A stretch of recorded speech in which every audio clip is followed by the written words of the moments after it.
So it looks like Robert, you would be scribe today. Does that work for you?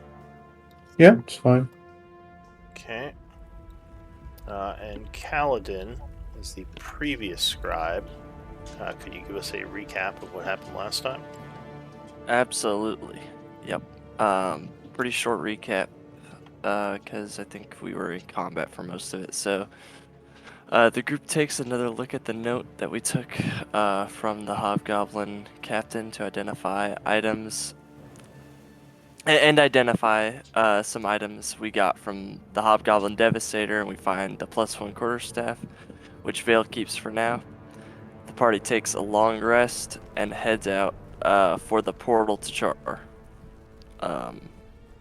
After taking the portal, we send the slaves toward Char and start heading towards the farm that we met Graves at previously. On the way there, we run into the Hobgoblin Scout, who we convince to take us to the main Hobgoblin base. While we make our way there, we attempt to stall so that the Onkegs Tavi is leading underground have a chance to catch up, but we aren't very successful. We get to Graves' command post, but he is currently out hunting, so we decide to get a head start on the battle and kill these hobgoblins before Graves gets back with his hunting party. And that's where we ended, was mid-combat. All right, thank you very much. So it is the 5th of autumn at 1 p.m. when we pick things back up. And I believe, zoom out the camera a bit.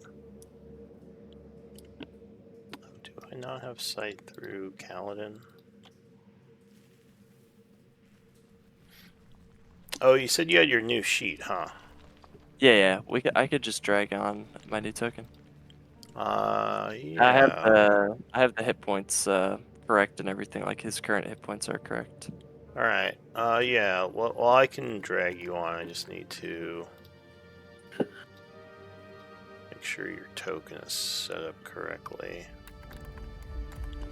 Were you able to set up your token as well? Should be. I used it previously, so it should have a token and everything. All right. Let's see. What's your initiative? You are 10.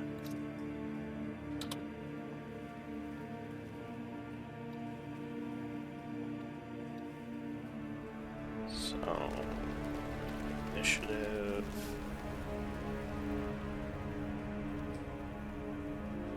Change you to 10.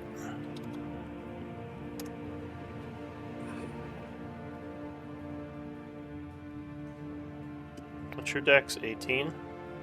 Yep. Okay. So you'd be right there. Should I run Grinkle or will you run Grinkle? I can run Grinkle. Okay. That's fine. I'll run Grinkle and Vale. Alright. So that should be set up correctly. I think we're good to go. Alright, so the first to go would be Crinkle. That's me. Let's see, so Crinkle. What's Crinkle gonna do? So, what can I see?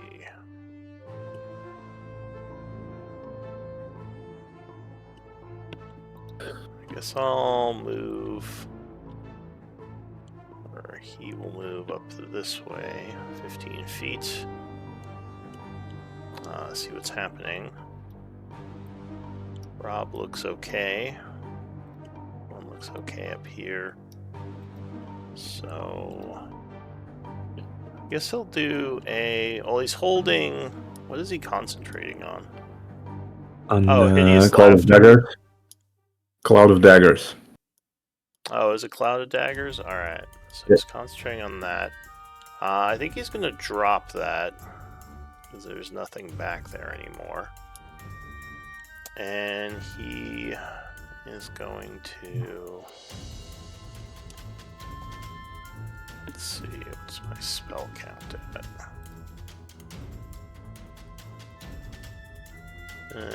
Probably want to save some spells. So he's just going to do a Vicious Mockery on the one that is dodging, targeting his Wisdom.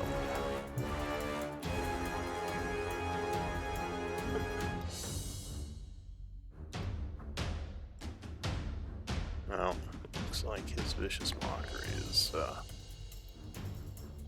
working, so give me a moment. I'll fix it for him.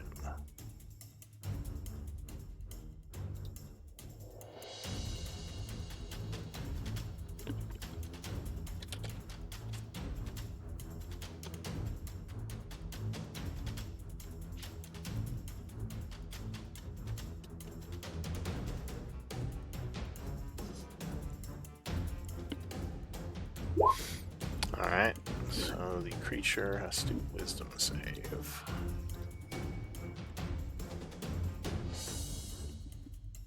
Oh, which it will fail, taking 4 Psychic, becoming slightly wounded, and has disadvantage on its next attack. Oh, wait, it's this one. Alright, that's it for Grinkle, and well, he'll move back to stay in cover. So still kind of concerned about the punchy guy over there. He says there's still one behind us. Nil.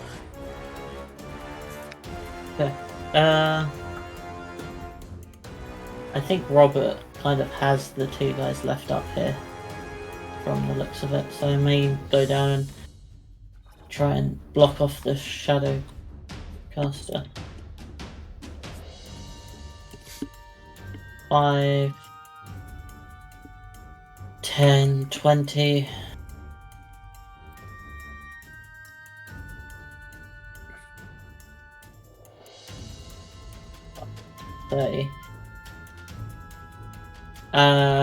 And dash as my action. Can I do that? Yeah, sure. Cool, so I'm gonna go 5, 15, 20, 30. Just get closer to him, and then that's my turn. Alright, so next up is going to be the Hobgoblin up here. He's going to move 30 feet down to here to flank. He's going to attack Robert with his longsword.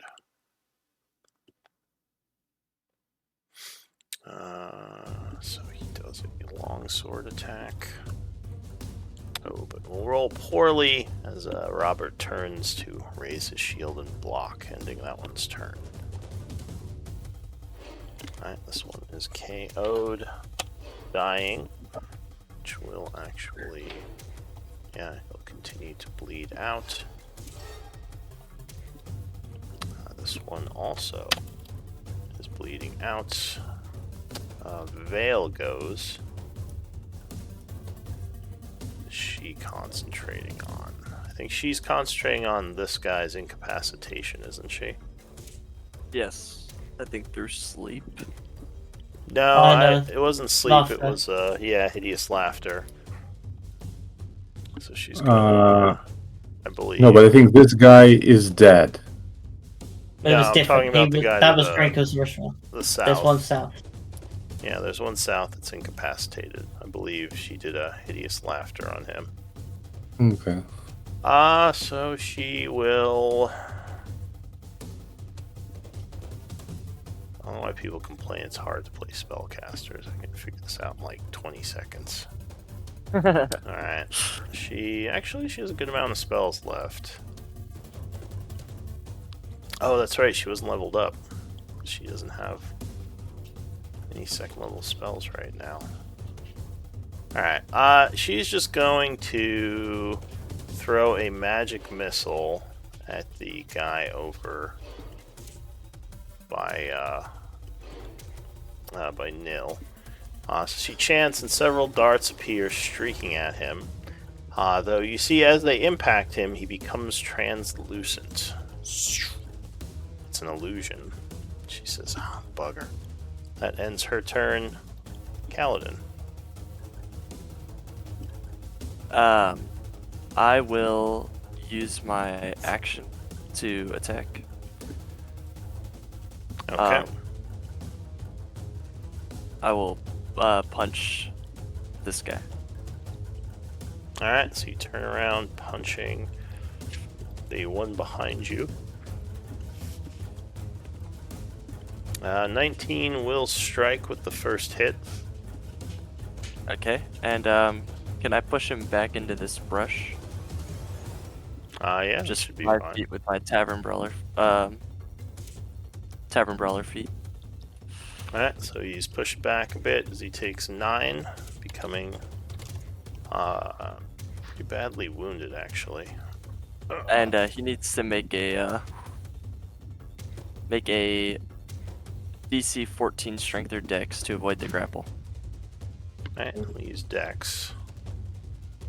So he would pass dodging your grapple attempt. Okay, and then I'll do a bonus action, another attack at him as well. Alright. Alright, yeah, 20 will strike, which will down him. Perfect. Alright, anything else? Can I stand on this rock right here? Yeah, it's just difficult terrain. Okay, yep, so I'll just use a little bit of movement to stand right here. Alright, so you stand on the rock. Anything else? That'll be all. Alright, so the hobgoblin there is dying, and he would expire.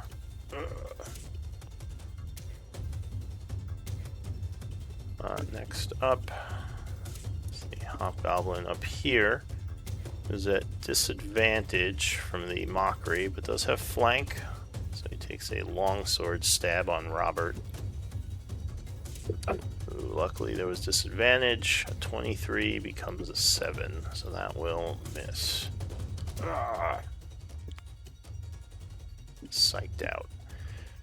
Alright, the veteran goes. He continues to bleed out.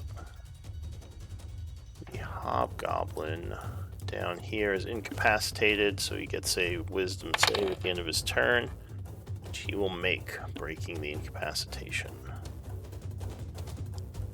That's it for him. Robert.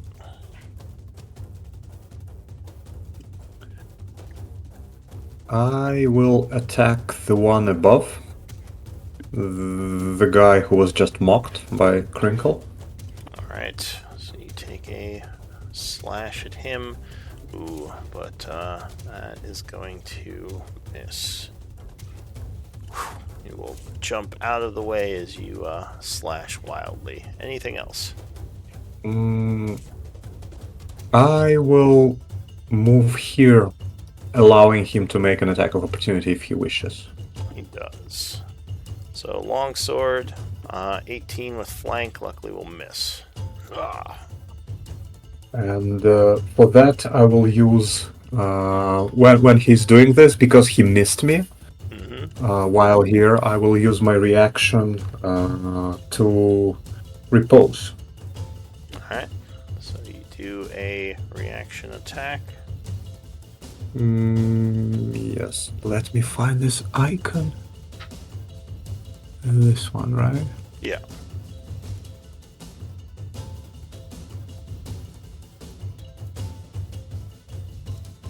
$13. Alright, so 13 points of damage. That will down him.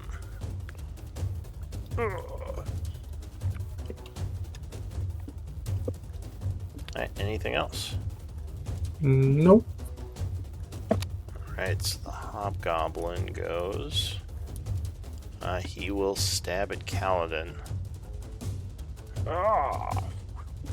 Ooh, 21, I believe, does strike you. Yeah, it does. Luckily, he doesn't get his sneak attack, so just 6 slashing. I'll use my reaction to deflect blows. Alright. So you Or reduce it deflect attack. by one So it's focus reduced point. by not a Oh, wait. focus Just point, deflect. just a reaction. Yeah, because I don't have any focus points left. It's a D10 plus 8 in total because it's my dexterity plus my monk level. Okay. So reduced by 10. Alright, so then...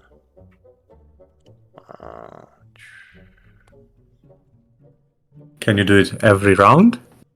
Yeah, just a reaction. So cool. Alright. So you reduce the damage, and that would be it. New round, Crinkle. Crinkle is going to come up here, do another vicious mockery on the guy that Robert is fighting.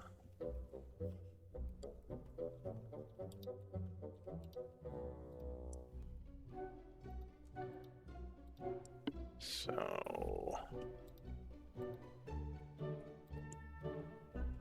vicious mockery, 1 point. Yeah, so that's going to be a wisdom save, which he will make and avoid the damage as he retreats back down here. Nil.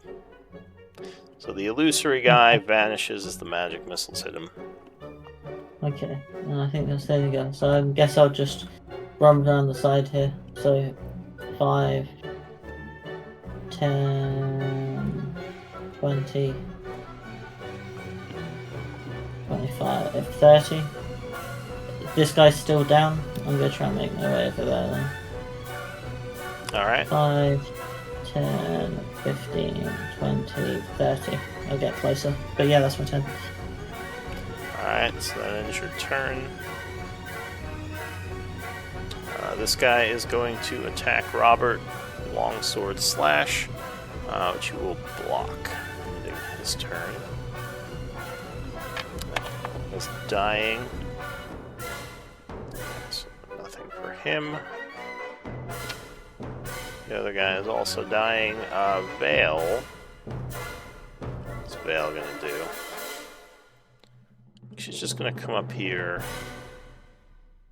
throw a firebolt at the guy Robert's fighting. He does have cover. Oh wait, Ray of Frost, just no firebolt. Nice. 22 will strike, blasting him for 3. Which will knock him down to wounded. Alright, Kaladin. Alright, I will... actually, I think I'll move to here and then attack him.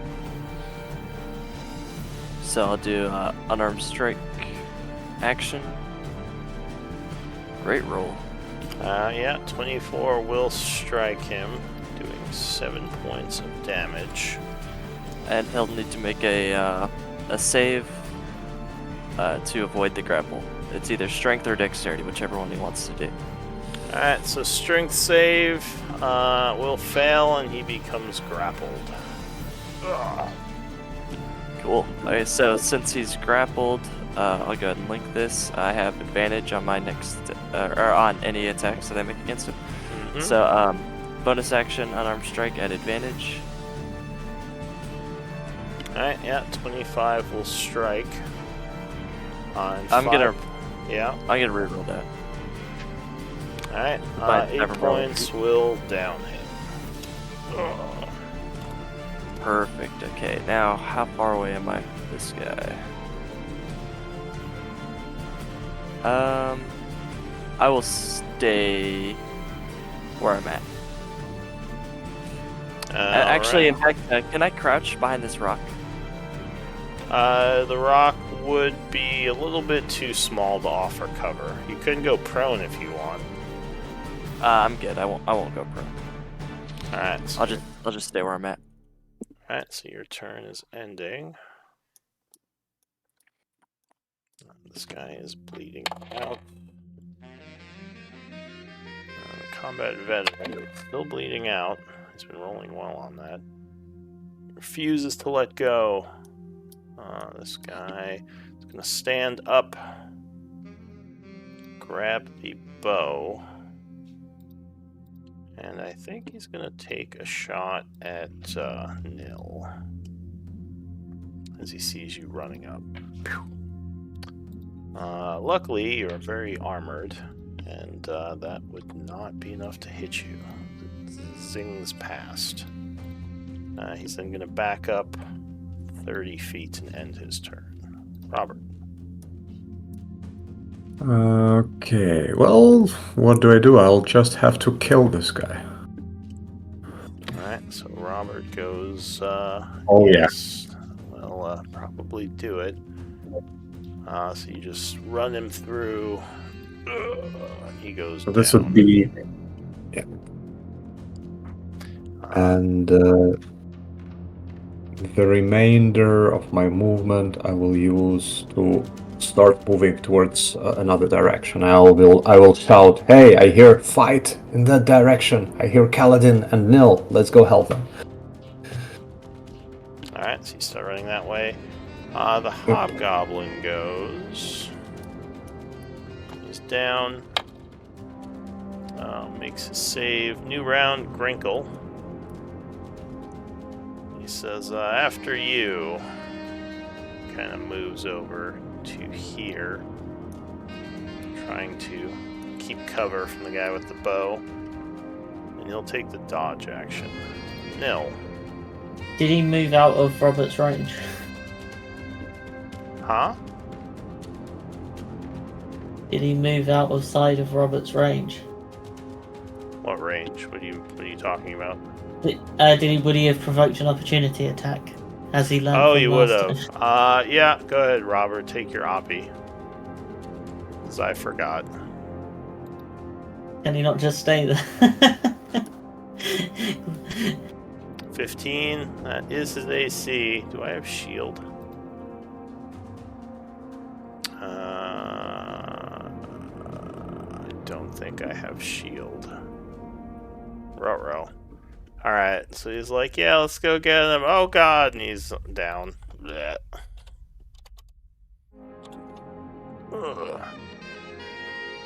Alright, that is it for Grinkle. Nil. That's brutal. Is he dead? Like, is No, he... he's down. He's unconscious. Or not unconscious, he's dying. Ugh. Ah, fuck. You think he'd learn not to run away from Robert? Yeah, it's been like a week, but he should have realized. He's like, I thought I could trust Robert again, but then he turned his back to Robert. Robert slashed him. I feel like the real Brinkle has it seared into his memory. Yeah, exactly. It was a week for us. For him, it was like 20 seconds ago. Like a goldfish. Alright, so what's Nil doing? Good. I suppose I'll get him up, right? You can blame it on me. Don't worry, I will. I'll tell Uncle Brinkle. Yeah, I'm gonna healing word him to get him back up, and the healing word is going to be idiot. So he will look at Blame the Robert victim. and say like, what the hell? Why do you keep slashing me, man? And Robert just ignores it, and his eyes light up, and he says, like, it was a nice opportunity. That was a nice opportunity. So I think something's wrong with Robert. Alright, but I'm he gonna is... move and yeah. dash to the bow guy. Alright, so you rush up, dashing, and is that it for you? Yep. Alright. So that guy is dead. This guy is bleeding out. Oh, and he would die.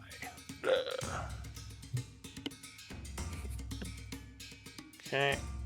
This guy. Oh, he was in the cloud of daggers. Yeah, I think he was definitely dead. Vale goes. she'll start moving south. And she is going to hurl another spell, Ray of Frost. 20, even with cover, will strike him, doing 4 cold. I think slowing him by 10 feet. Perfect. I think. Yeah, reduced by 10. Alright, so he is slightly slowed for a turn. Kaladin. Alright, I'm going to take this path right here with a dash in order to reach him. Okay. And then I still have like 20 feet of movement, so I will move to the flank position. And I will use my action. That's with a bonus action dash, to be clear. So with my action, I will punch him. Alright. So. Ooh, maybe no, missed. 11 is going to miss. He'll dodge your punch. I telegraphed it too much. That's all. Okay. So let's see. That guy up there. Oh, he pops up. Ugh. Not dead yet. So he is going to. Let's see. Move over here and grab the bow. An arrow. He's gonna fire at. Oh, that guy's prone. He'll fire at Vale. You motherfucker. Ooh, mother. 13. No, that is not enough. So it kind of bounces off her mage armor, shatters, and she kind of spins around in surprise. She says, "I thought they were dead." And that is it for him. So he's at 1. The veteran is moving on as well. Oh, he doesn't die yet. Who else? Okay, so this guy who's slowed is a flank. What's he gonna do? I think he is going to attack Nil. Pulling out his longsword, bow in the other hand, he'll slash at Nil. Which luckily you will throw your axe up, parrying, and take no damage. Robert. Robert sees how he just attacked Vale. He just turns around, comes here, 1, 2, 3, and just die already, and attacks him again. Alright, so you rush up to the guy. He's like, "Oh, crap." 25 will slash him, and he is down once again. 4, 5, 6. Alright, so that is it for Robert. Okay. New round, Grinkle. You are it's me. Grinkle. He kind of looks up at Robert. He says, "Are you going to hit me again if I move?" Not from here. So he says, "Alright, I think I'm just going to stay away from you." He backs up and I guess he'll healing word himself. He's kind of low on spells. Yeah, I'll do it. He doesn't really have any other option. Wow. So he gains 6, looking much better. He's only wounded. Nil. Cool. I want to chop this guy with my battle axe. Alright, so with the flank, you slash at him. Oh, but no, he's going to Okay. dodge. Okay, yeah, that's my turn. Vale gives Robert an approving nod as she moves south 30 feet, also kind of keeping an eye on Robert now as she kind of saw him cut poor Grinkle. So she chants summoning frost energy, firing at South, but she will miss as it blasts past him, ending her turn. Kaladin. Okay, so I will use my action to first try to attack him. 25. Yeah, lands a solid hit, which sends him flying.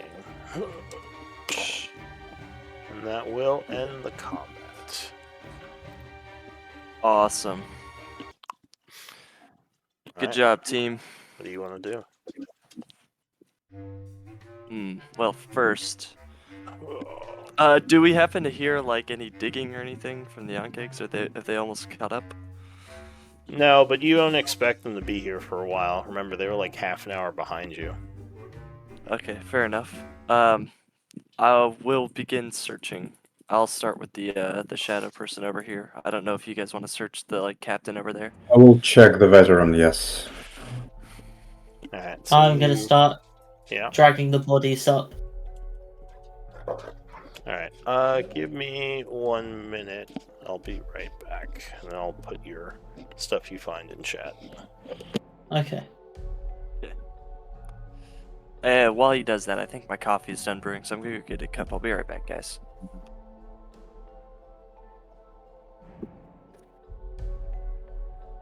I think Robert's thing is quite easy to navigate around if you remember it, but Yes. no one does. Yes. No. I also feel we need to make it very clear to Robert of giving everyone a 5-foot berth. I kind of, yeah.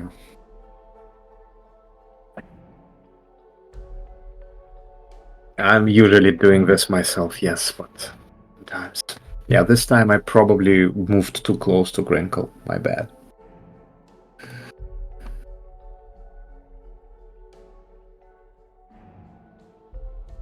I wonder how badly Lou is gonna enforce Sentinel, because I could theoretically do an attack of opportunity even if someone disengages. But not sure if this is part of the curse.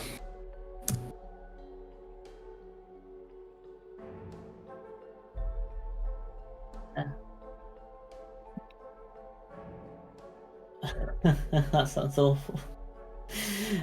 It's either, yeah, gotta let you move first. It's always the case, or just never leave your side. It's truly a trust weapon. You know what I mean? No betrayal. Yeah.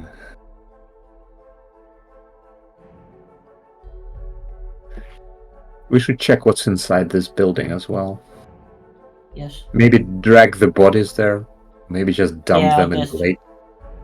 drag them up, burn them, dump them in the lake. I like that plan. Although that would probably draw the undead. Burning was probably the safer route. However, if we save them, we could probably do one fire. No, probably, but let's see what's inside this building. Yeah. Maybe We also something don't know else. how long we have till Graves shows up, so we should probably... He's kind of hunting. I don't expect him to arrive immediately, so it could take a while. I think maybe we even will have time after that for a short rest. I hope so. But Grinkle, is he actually twice? Has he been down twice already? No. Yeah, he was down the first time when you oppied him, then the second time because he forgot. Oh. Well, technically he doesn't know you're cursed, he just knows you're acting weird. Because I think this is the first time it happened. Yeah. I'll have to dissect that as well. So, Grinkle, I guess, is going to go to Nil and kind of whisper, do you know why Robert keeps attacking me?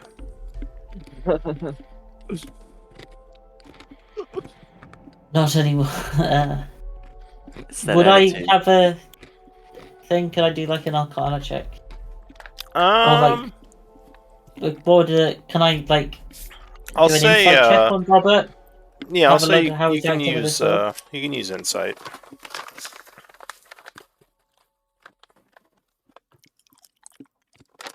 Ooh. So yeah, he's acting almost like someone who might be possessed or influenced by magic. You've seen this type of thing before. And do I put it together that it started, or the only thing that's changed is he's got that magical sword? Well, it's been a while since you got it. I guess maybe investigation, maybe?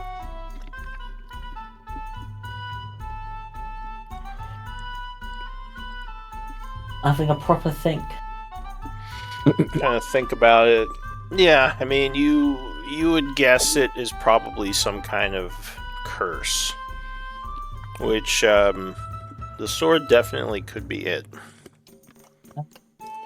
I'll go speak to him, Brinkle. You move this body up, and I leave him to drag this furthest guy up close to the house. And I'm gonna go walk up to Robert.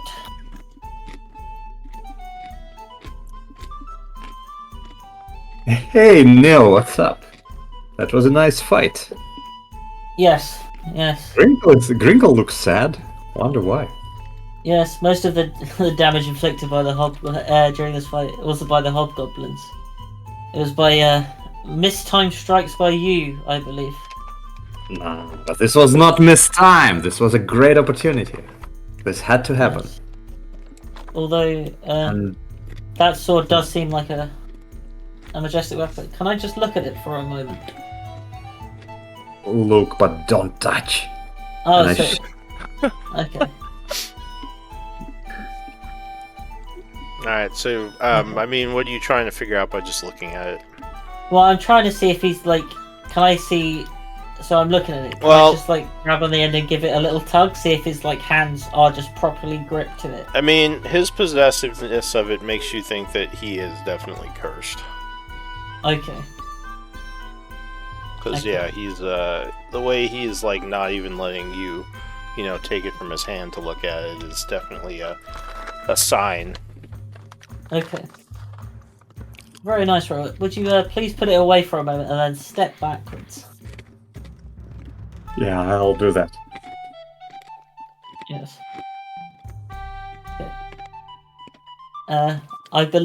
So I'm out of reach of him if he had the sword out.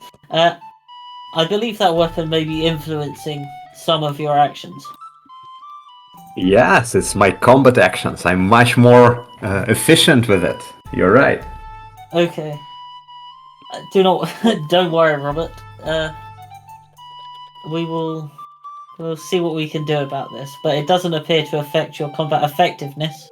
It will just mean that we have to be a lot more careful.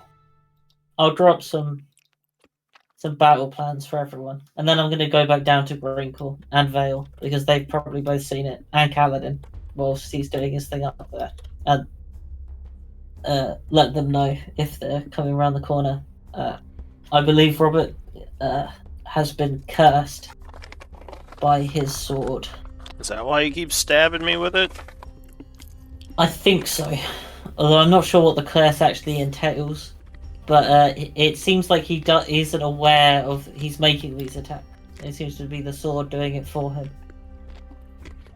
Alright. Cursed weapons aren't easy to break and get rid of. He will not give up the sword easily, and I don't think we can defeat the hobgoblins without Robert. So we're gonna have to be a lot more careful. Can we just, And I'm gonna. steal it from him while he's sleeping or something? We could do, however, as I said, we need it to deal with Orchard on Robert. He may not take kindly to us stealing his sword. And if he attacks without the sword's knowledge, who's to say that he won't attack the sword won't know and attack the same way? Alright, well. I'd just rather he stop stabbing me, but I guess I'll just stay away from him. Yep. And I'm going to demonstrate the length of his sword and be like, it looks like this is about his reach. Okay? And I want each of you, and especially Grinkle, to remember that and make sure. If he does get close to you, you can probably get him to stop before he does make it in for the attack with the reach by saying to go somewhere else. But, yes. Well, there was times he was standing next to me, he didn't do anything. Just seemed like when I tried to move away from him. So I guess I just have to be careful how I move. Don't let my guard down. Yes. Yeah. Alright, I'll do my best. He says, man, these But wounds it- suck. Yeah. It also doesn't look like it happens when it's not drawn. So if we can get him to like drop it, if that's allowed, he can also possibly. He says, oh, maybe like, yeah, I've noticed when we're not fighting things, he doesn't seem as aggressive with it. So maybe it's only, when we're fighting. Bloodlust to okay. battle or something. Yeah. Alright, so I put in chat kind of the valuables you found on the hobgoblins. Oh, is that in total? Yeah, that's all the stuff you find on their bodies. You still Okay. haven't gone inside the house. Yeah, we will. But that does include the captain. Like he doesn't have any special And the veteran. And captain I stuff. mean, the veteran? Yes. Yeah. He would have his armaments and the potion. okay. Alright, who wants then to we keep tried the track of the items we found? Oh, there is actually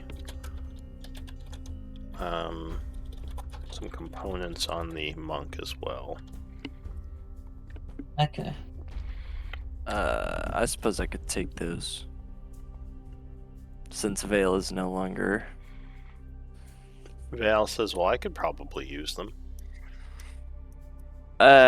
Well, if you want to mark it on her sheet, that's perfectly fine. Yeah, she'll, if you'll give them to her, she'll take them. So I wanted to move the bodies up here, then I'll check out the house. Yeah, This I will isn't- help drag these bodies. As I an can do it. NPC, she would still be interested in collecting arcane components. That makes sense. Okay. Yeah, then I'd help let's- drag all these bodies wherever Nil's taking them to. Let's then give 2 gold, 4 silver to everyone. 2 gold, 4 silver. Alright, and that includes Val, I assume. Yes. Okay. It's 4 gold, 2 silver. Sorry, 4 gold, 2 silver. Yes. Oh, 4 gold, okay. Yes, this goes for that, and yeah, I suggest we look around, and maybe while we are looking around, Vale can spend some time and identify the soap potion. She says, yes, just give me a moment. It'll take 10 minutes, though. Yeah, I don't know sure. how much time we have until the captain returns. I think we should have 10 minutes.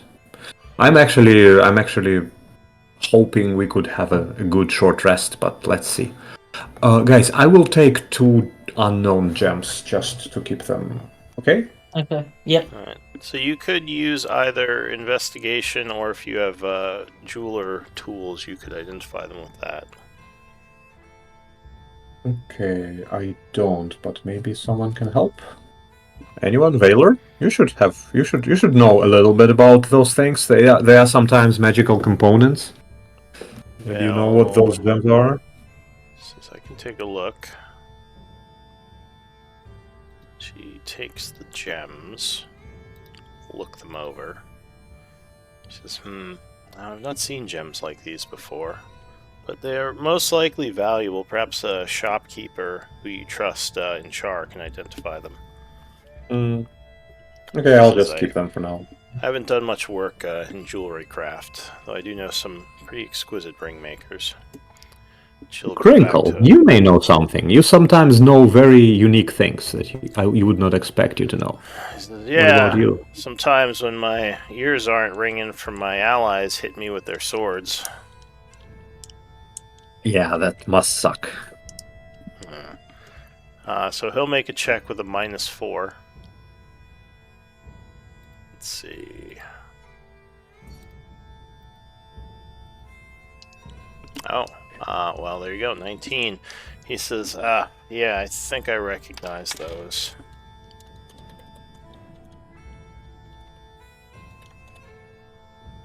And...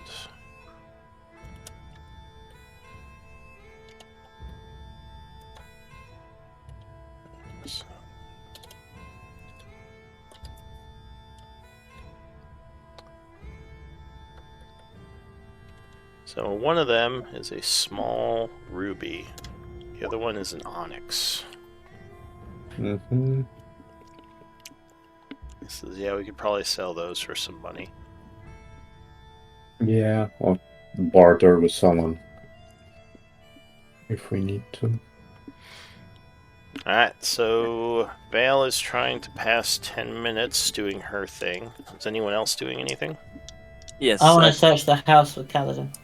And as previously stated, I probably put all these bodies in the little pond here, which should not take me any time at all because I can move at full speed while dragging people. So I just zip around real quick, putting all the I'll bodies. help him as Well, well, even though.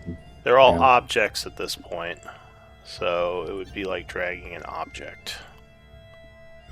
Oh, all right, then half speed, I suppose, but I'm still I mean, pretty fast. it's not going to take too long. It's only a few minutes, but yeah, you're quickly dragging the bodies around, trying to get them out of sight. You just throw them in the Actually, lake. here, Rob may be even faster because I have those boots that say that my speed is not reduced due to encumbrance. So Yeah. I could probably even drag them. So Well, I you know would- to do it even faster because I can lift things without. I keep myself as a size larger. We each have a race. Alright, Yeah, so you're let's racing see to who- throw all the bodies in the lake. Luckily they're armored, so most of them don't float. By the way, Kaladin, have you seen this horned guy? I haven't. Have you dealt with him? I just saw him disappear in the forest. Yeah, I took him out. Oh, thanks God. Tried to ambush me, but Those I guys dodged are his attacks. tricky. We should think about how we deal with them. I noticed that they are disappearing into shadows. We should probably carry some light sources with us, even if it's not dark outside, just to prevent shadow from being near them, so they cannot disappear. Because I remember I was approaching him like point blank, and then he just stepped into the shadow near him. If I had a light source, he would not be able to do that. Yeah, true.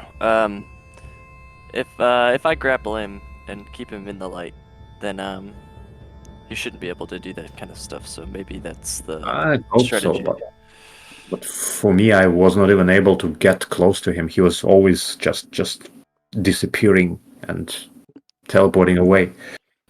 You got I have close to a- me, Grinkle says. Yeah, me as well, Gringo. But he wasn't any match for me. It may be up to you, Kaladin. We can't keep up. Alright, I will you, now I will help search with Nil. Now that we've moved the bodies. Alright, so the doors open. You go into the small log cabin looking around. There's a bunch of, looks like, notes with supply measurements, kind of places where they've put some of the supplies, lists of things they've sent back to Orkard and his people. There's like orders. Looks like you see the order that came in to stop the assault. So they're currently, or were currently, on standby. Let's see what else. There is a large pile of coins in the corner. Not bagged up or anything, just just there, kind of like hoarded. No, they're in bags. Oh, okay.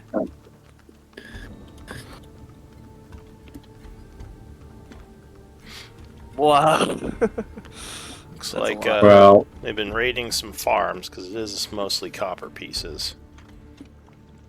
You would also see, let's see, some sets of chainmail and some swords. Looks like more armaments. One breastplate. I think it's a breastplate. Let me double check.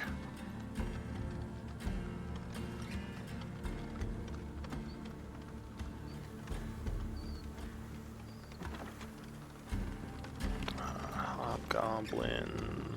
Yeah, what do they wear?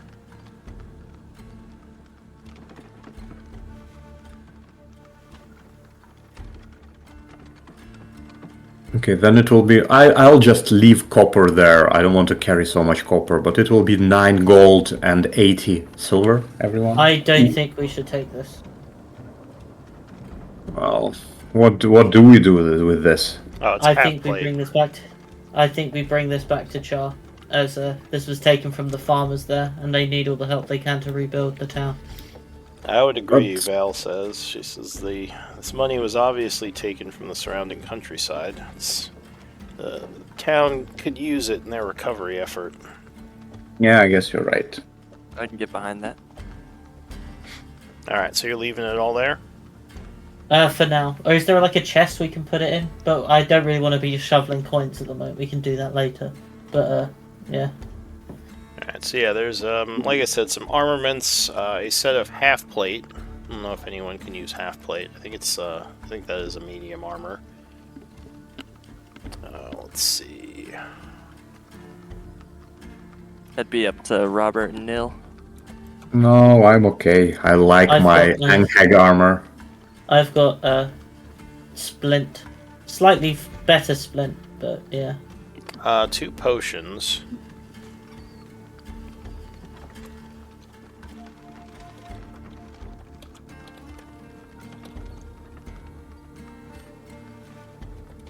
And a bunch of undead essence.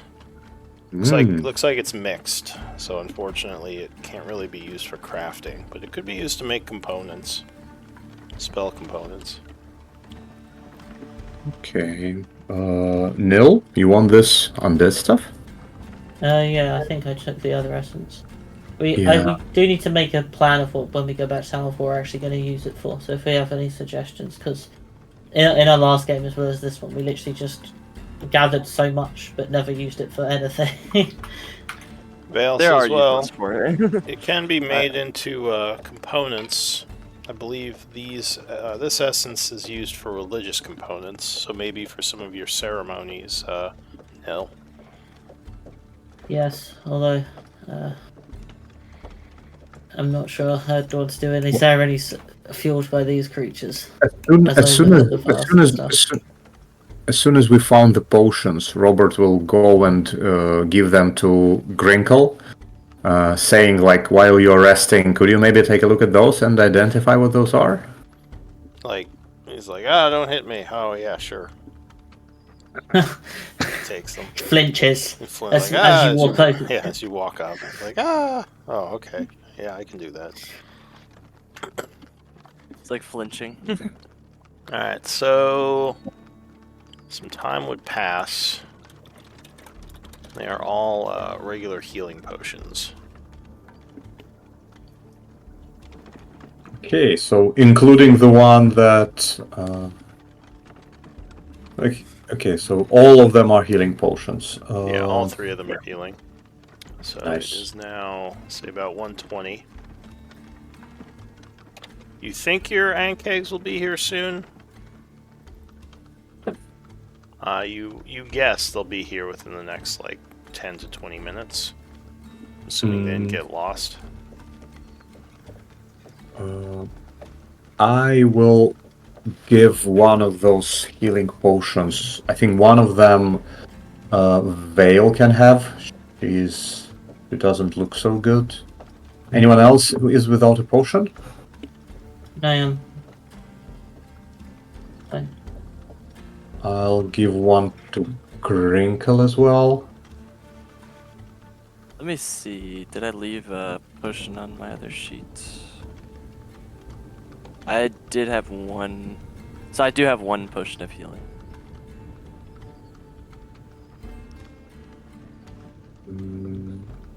Yeah, let's do one to Grinkle, one to Vale, and one to Kaladin. So Kaladin will have 2, Thank you. just in case. Because you are fast, you can probably run to someone and deliver it if needed. Do 2 of those. Okay, well, thank you. I've got 2 marked on my sheet now. Shall we try to make a short rest now, guys? Maybe we'll manage to do this before anyone comes. Yeah, I would definitely attempt it. Yeah, let's try short rest. All right.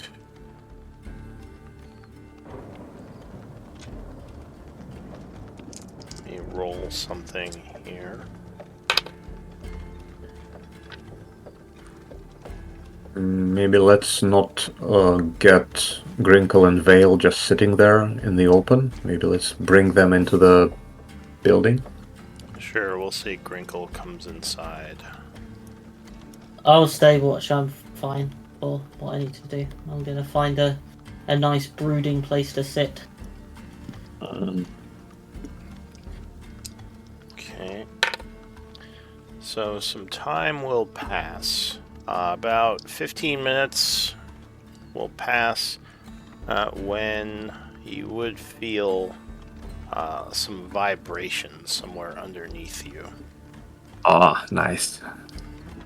You don't see anyone, but you're pretty sure the Ankhegs are in the area. Do you want to do anything, or are you just going to keep passing time? So are they waiting underground for us to signal them? Is that what's happening, or are they just close? It's hard to say. I mean, you'd guess they're underneath you. Maybe Okay. she's staying down there for the time being. Yeah, I think they'll emerge. They'll emerge if needed, I would imagine. Oh yeah, when it's ready You to all are start. in the house right now, right? I'm outside the front. Oh, you're outside. Yeah, I'm alright. outside as well. So if you're outside, you would see a small hole kind of open up, and you would indeed see her down there. Where is she? She's in your camp, I think.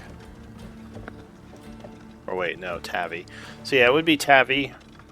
She says, what's the word? We managed to defeat the garrison here. However, Graves was out on a hunting expedition. Not sure when he'll be due back, but we're currently waiting for him. Oh, alright.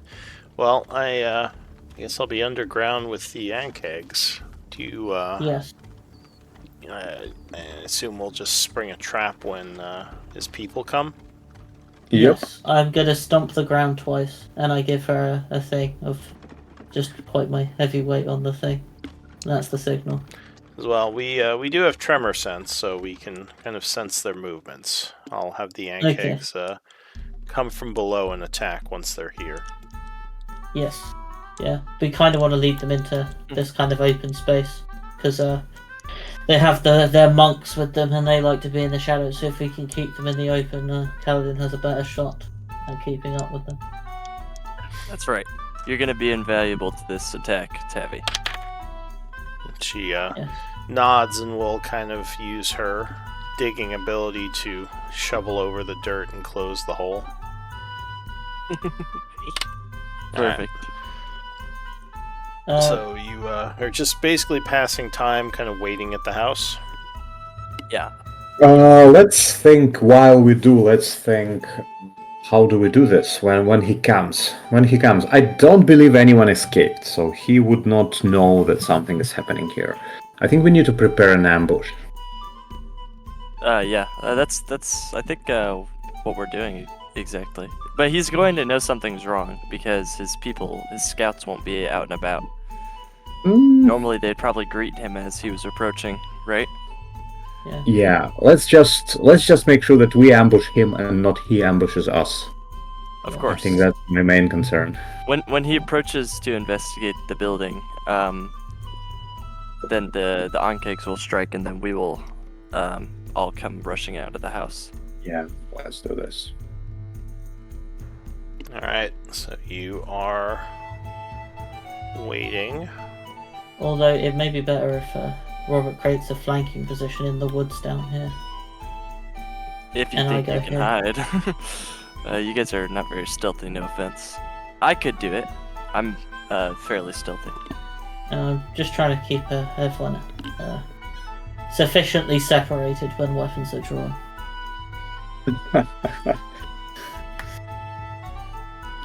We are still trying to benefit from a short rest if possible,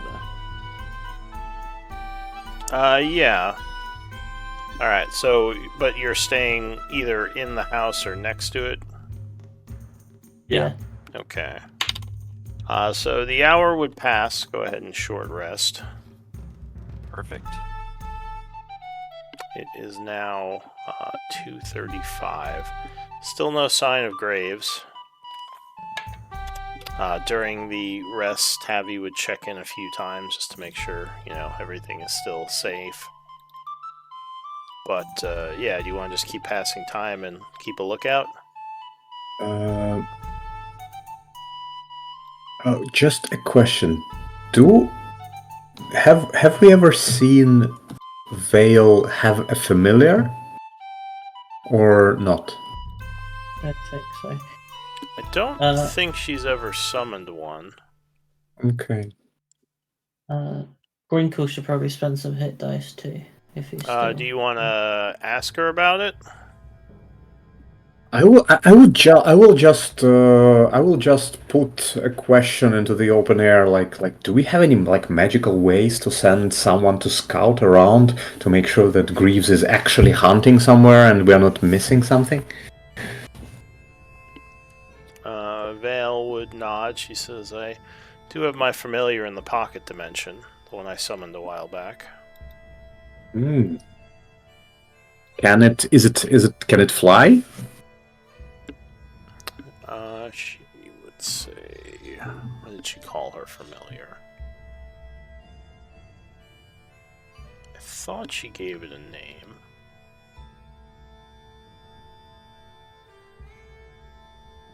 She says, yes, my raven can fly if needed.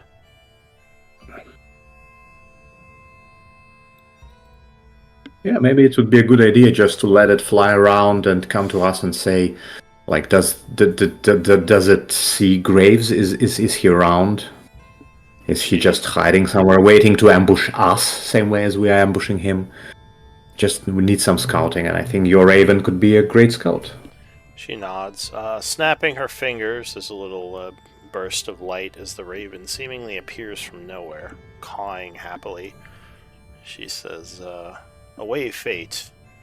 Check the tree lines and take a watch of the area. See if you can find this hobgoblin villain.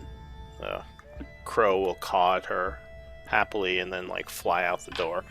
You would see her eyes kind of wash over with whiteness. She says, I shall watch through his eyes and see what I can see.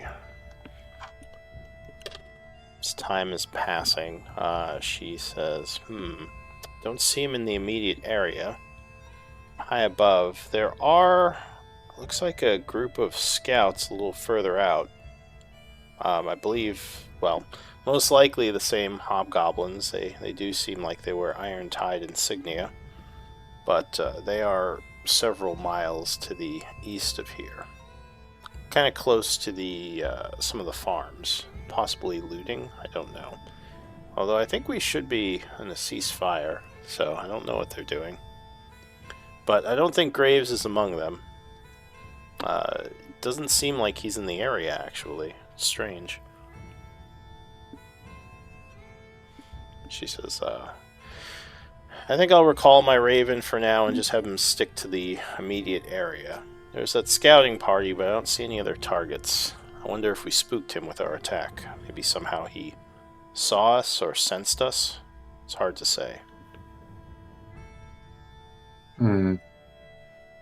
She'll kind of come back from her warging. She says, I don't know. What do you think we should do, Robert?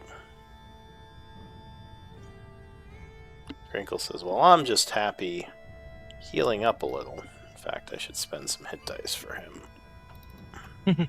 Probably. I wonder if we should try to track him. If we just look around, try to follow Greaves' trails and to see where he might have gone. Oh, do we have someone who can do that? Crinkle asks. I've done a little bit of that. I'm no expert, but I know a little bit of how it's done. Maybe with some guidance from the knight, I could do it a little bit better. Says, yeah, I mean, I can recognize tracks and sort of follow them. Again, it's easier when my ears aren't ringing because someone stabbed me a few times. Robert just ignores this comment. Alright, so let me use his short rest. I guess I'll... Oh, he doesn't have too many. I'll use 2. Alright, so he gains... And I guess he'll use Song of Rest, I'll say. So those who spent hit dice would gain an extra 4. So he gets 11. I would benefit 1 hit point from that. As now I do not look even lightly wounded. Yep. Alright, so... Does Vale have anything she could do during her rest? She could do Arcane Recovery. Yeah, that's what I was thinking. That gives her... What level are you guys? 4. So she gets 4 spell levels. 2 spell levels. It's half your level. Oh, 2 spell levels. Yeah, she'll do that. So, say she will take 2 level 1 spells that she gets back. Alright. So, yeah, what do you all want to do? She may also want to do some hit dice as well. Yes, she's wounded otherwise. Oh, no, she's actually at full. Why does it say she's wounded? I don't think she was hit last battle. Okay. So, do we not think that he will actually approach? I think he'll run away. Well, as I said, I don't see him in the area unless he's hunting much further out. Or, like I said, perhaps he noticed something off when approaching the camp and decided not to come. Maybe he had scouts who came and saw us. It's not like we were hiding or anything. Yeah. I don't know. These people seem to be adept at forest living. At least Graves and his people. So that would just be my my thoughts. He could still be on his way. I don't know, obviously. Perhaps we could try and pick up a trail from here. If it's even possible to see where they left from. Yeah, and we could also investigate those that other war party that Fate saw. Yeah, maybe they know. But with the help of of Wales Raven, I think finding Graves should be quite easy, because we don't need to find him exactly. We just need to find general direction in which he went, and then Raven can scout ahead and find him in like a square mile. It's very hard to hide from a bird if you're in the forest. She says also, if we wipe out most of his troops, finding him won't be as important. Yeah, exactly. And I have no idea how many people are with him. But if he was hunting, he probably wasn't hunting with an army. No, most likely a small group of archers. Be like, yeah. All right, well, what shall we do Let's then? take another group. Yeah, I agree. We'll go towards that group. All right, so you're going to travel a few miles to the east and look for that group, or are you going to try to track Graves in the forest looking for signs of passage? I would suggest we do things that we know are there. So the group first. Yeah. And as we're going, we could keep scouting with the bird to try and see if we, see another group. Yeah. Okay. And because we are not in a hurry right now, we could probably just move slowly so that Tavi can keep up. Robert will ask Tavi, like Tavi, do you know any ways how we can move more silently in the forest, in case we need to ambush another group? She says, well, I mean, overworld travel is more your specialty. I'm still new to this world. I know underground there's training for moving within the shadows and moving lightly. I imagine on the surface it isn't much different. Obviously, I can make tunnels with the ankegs, but that doesn't guarantee you won't be detected. There are still the seismic tremors, as you all know. Yeah. But maybe we should try that. Maybe if we manage to find the group with the help of a raven to find where the group is located, we just try to ambush them from underground. She nods. She says, well, I can certainly navigate directionally, so if you give me a location, I can try to bring us in that way. Yeah, that would be good, and this would ensure that we are actually ambushing them with anghags. Sure. She smiles and says, well, with all of you and the anghags, I'm sure they won't stand much of a chance. Alright, so you are slowly kind of moving towards that group. I just need a moment to roll some stuff. And while... It's definitely uncomfortable moving through the tunnels. While the anghags... it's impressive how quickly they can tunnel. There's also, lots of little dirt cave-ins, and just the air down here is kind of stuffy. So it's not, like I said, very comfortable, but it's definitely doable, because they are large creatures burrowing through the earth. Go ahead if you want to talk to each other or anything. Like I said, I just need a moment. Yeah, I wanted to say, should we maybe try to capture one of those hobgoblins alive to try to question them? But I wouldn't, I don't expect them to know where Graves is, even if he... What do you guys think?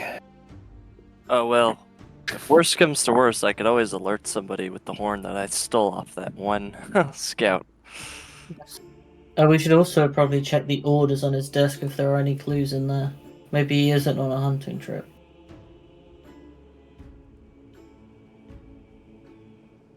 Haven't we done that? Haven't we Well, already... we just saw there were orders and stuff on the desk. Okay, well, let's let's ask Lou to say what those orders were.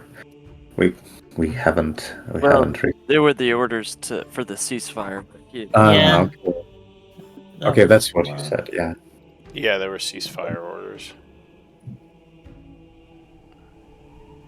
I think those are the only, orders of interest, basically.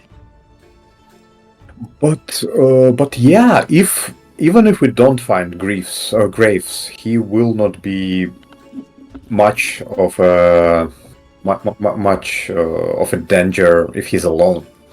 So I think if we don't find him, if we deal with this group and don't manage to find Graves, I think we should still tomorrow at the same time just take the portal back. Because I think we would have given a good enough blow to forces around Char that Char would be safe. There's still the business of that strange man with no shirt, Vale says. He never really saw what he wanted or his people. Something about a job. Yeah, then we were a little bit too worried about other problems to talk to him. A purely domestic bandit problem this time. Ugh, the Bloodhound. Do you know of them? We had a run-in with a couple of their people back in High Garden. As we point to. She says, well, I don't know much about the criminal elements in this part of the world. I'm really from here.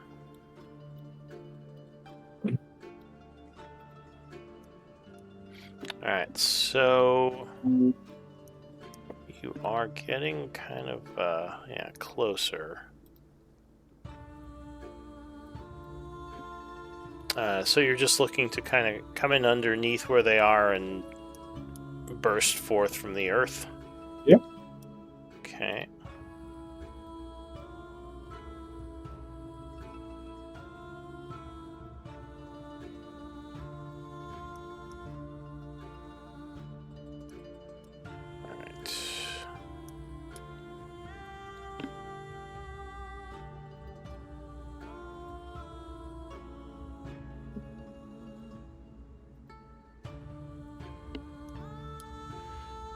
So.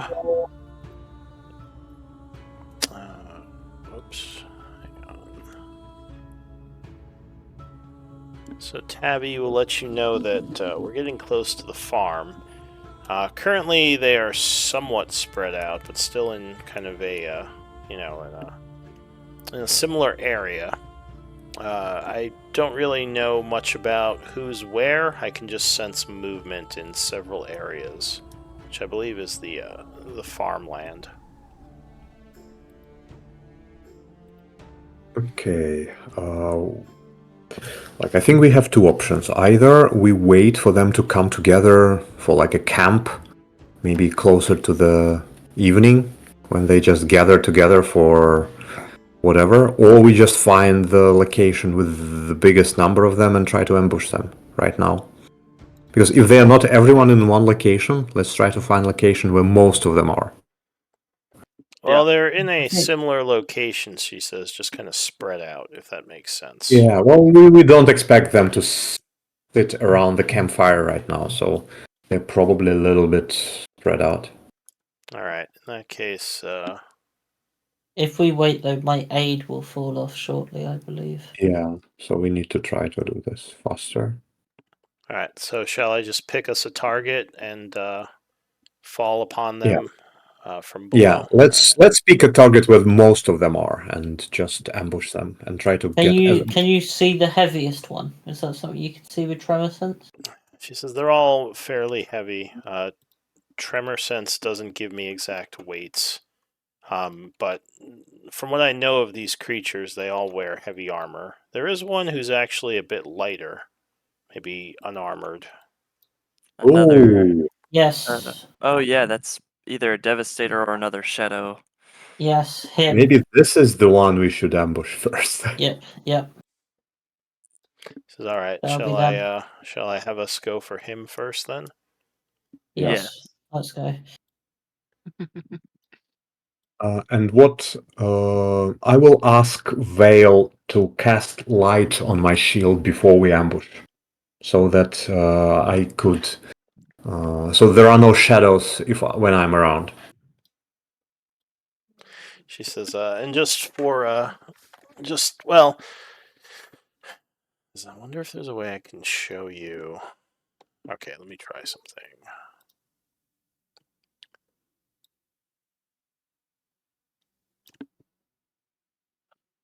Alright, so I assume you guys see a blank screen right now, right? Black screen. Yeah, just black. Alright, so you are kind of coming in from this area down here. But she says there are two light targets I sense. One kind of up here, and one over here. The one over here has more people around it. The one over here is more isolated. So Get I the don't. isolated one. She says I don't know. Much about what they are, but yeah, that's just what I see. want one question. The one can you listen a little bit better? Can you feel that one of them actually moves on 3 points rather than 2 points? Because one of them could have a staff.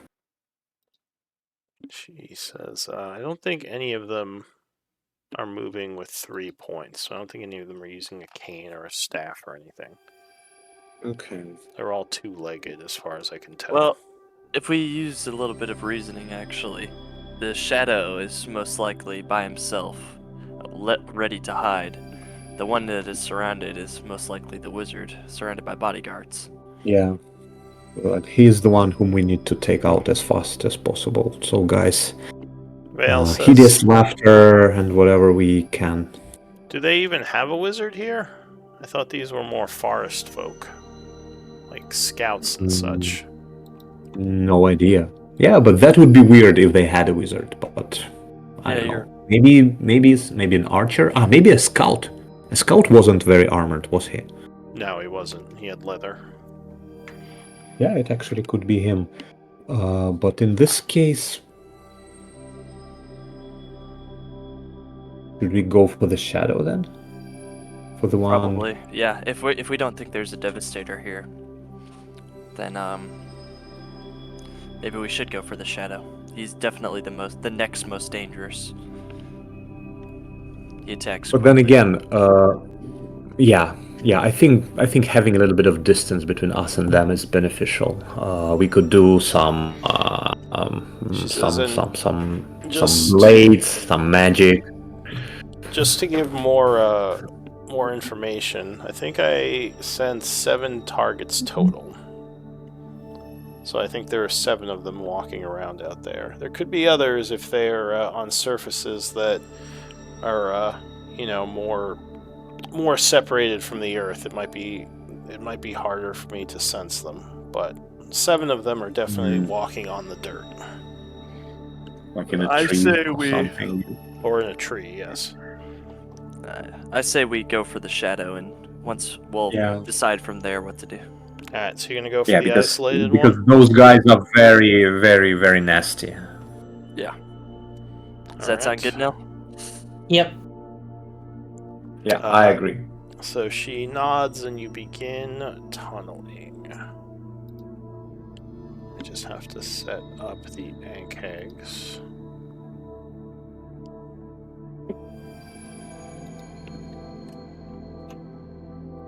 Do we have egg cakes on our side too? That is awesome. Yeah, I think you said 3 ant kegs with you. Yeah, it is Yeah. 3. That's gonna make this. It's gonna make this fight a wash. Who knows? Who knows? Alright. We can't let him die though. I would hate to get egg cake blood on my hands. We already lost one. You've already killed a bunch of them.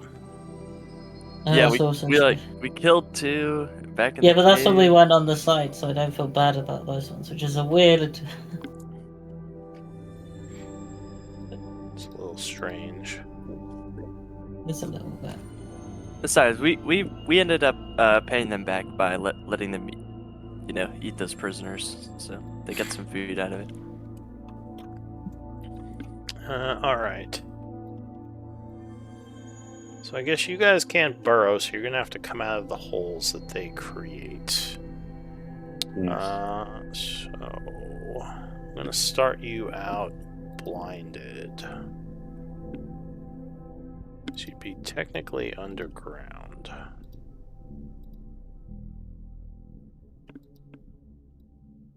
But yeah, let me drag you guys on.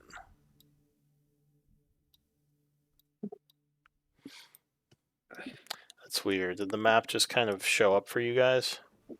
Yeah, there's Yeah, there's a all- map, but all- no Alright. Yeah, it's odd that it did that. no tokens or details or anything. Just the map. Fog of War. That's Yeah. probably a bug, because technically you're not even on the map plane yet. You're on the DM's plane. All right. Well, I guess see maybe. like a couple of buildings and roofs. Yeah, and you see bushes. everything on the map plane right now, which you shouldn't see unless you're on the token plane, but that's fine. So you're basically coming in kind of at this area near the trees where the guy is. But before we start, should we take a break? Because we're about the halfway point. Yeah, that's a good idea. Let's do so. All right, I'll be back soon.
How's everyone doing?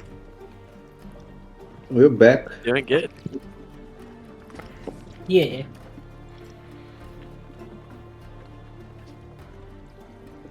I was a little sad that Val left. Yeah.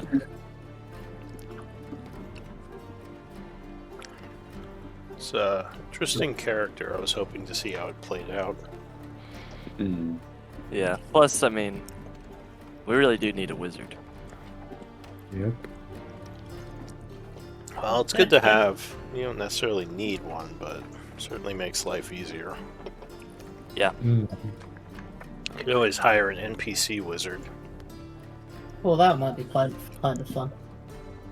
Yeah. Let's say, I think you make taking Arcana skill like very worthwhile. In my experience in your games. I'll try to Some make all other the game. skills worthwhile. Well, I think they do. Like, I don't think it's necessarily biased towards Arcana. I think it's very, especially with like some of the lore stuff, like having some of those knowledge skills that might not in other games come up as much. I find it does come up quite often. Well, maybe not all skills. Still waiting for my animal handling to come handy. True. That is a little bit of a. Well, you could try to capture some animals and train them. Yeah. Then you could have animals a with lot you of- when you fight. A lot of those things require a lot of downtime that we never have. There's more downtime worked into the story later. Yeah. This we can. Yeah.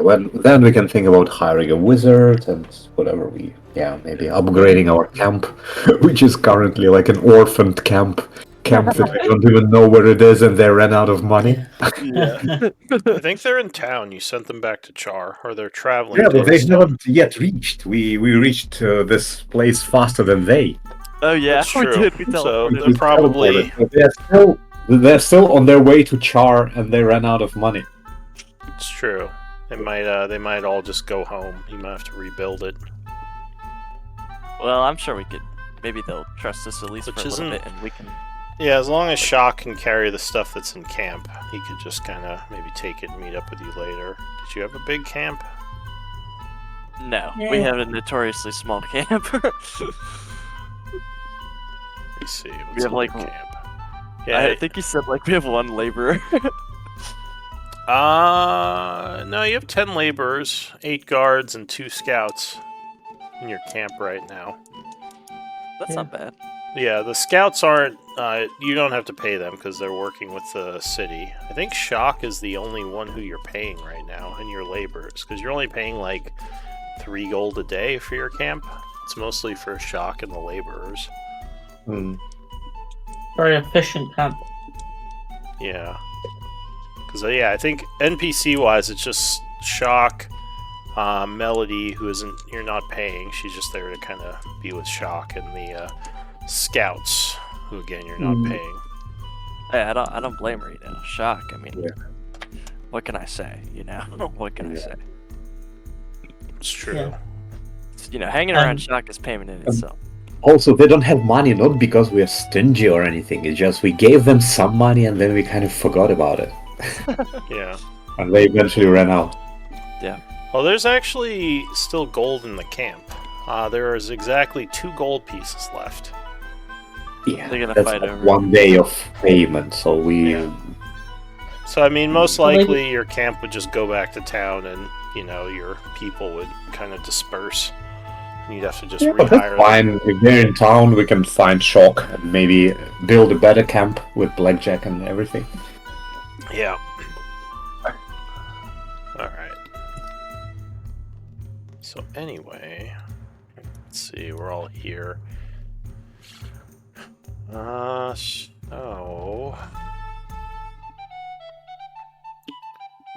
There's an easy way to. Actually, there is. I think I can make buttons that can give and take sight away. But I don't have buttons like that, so I'm going to have to do it manually for now. I did just also want to say I am closing into 10 story points. Yeah, so there's Eight. there's a system. Actually, I forgot to do it with this group, but I'm going to have a new section of the Discord. I'm trying a couple of different things. People seem to like the Discord stuff the best, so I was going to make like a forum on the Discord just for the group, where you could put story ideas for either yourselves or for the game as a whole, and like basically discuss them, and like, you know, I could try to incorporate them and then like ask you for story points depending on how much it would benefit you or the group personally. Yeah. So that might be an easier way to have them out there, and then you can all kind of see each other's ideas and like, you know, play off them and stuff. I want to get another vision, have a clearer vision from the Dark Star. Yeah. I want a sentient magic shield. That would be cool. That would be badass. I Yeah, have a sentient sword. And look where it's at us. exactly. This But one can block as a reaction, so he can walk away from you. You attack him as a reaction, and his shield will block as a reaction. Like, this will be a cursed shield that always blocks even your attacks. Yeah, no, because if I can do that, I can then two-hand my axe and actually send my shield to cover people, which would be cool. So Yeah, question, that would be- can you guys target your tokens right now? I don't even see a token. Well, okay, I see the health bar, so I Okay. click on it. So that But the only didn't reason work I the can way I thought click it it is would. because I see the health bar. The token itself is invisible. Alright, so that didn't work the way I wanted it to. Let me try something. I guess I could just turn off daylight mode. View sight. No. Dark vision. Okay, why is it giving you... Oh, is one of you a light source? I bet that's what's going on.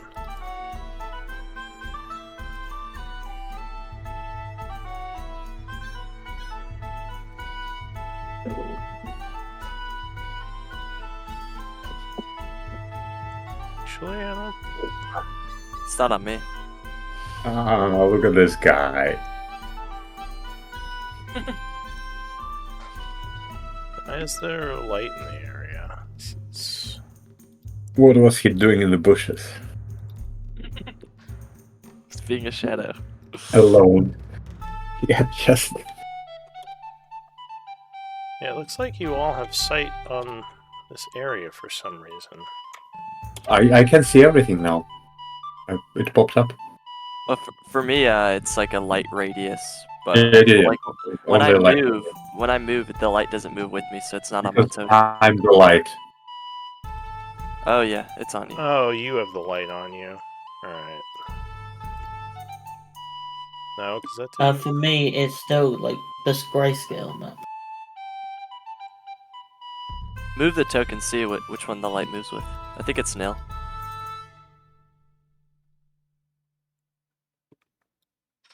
But No. I should also have the light, because I asked Vale to cast light on my shield Well- to prevent those.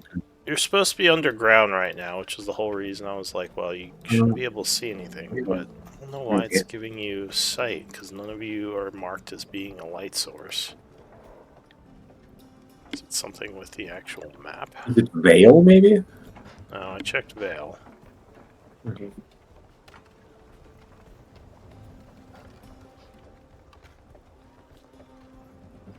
Oh, wait, what? Is this old lighting?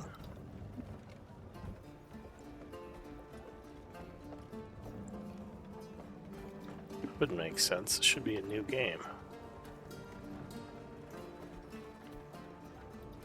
Maybe the map is old? Maybe that's why?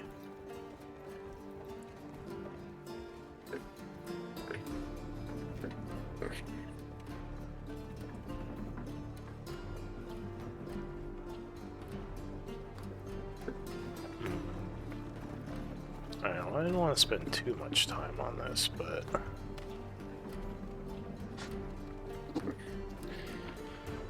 Okay, well, you are currently underground in the cave, and I guess you can kind of see over there where they popped up, so go ahead and roll initiatives. I guess you can't see that far. It's just really annoying, because shouldn't be able to see anything, and something is giving off light, which shouldn't be. Because I checked everyone's token, and no one has settings for light on them.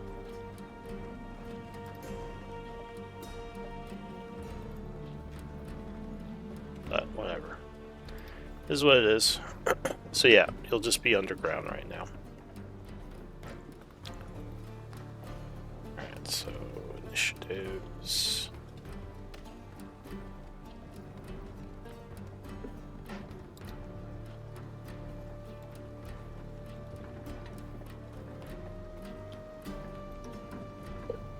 I have to roll initiatives for everyone else. Just give me a moment.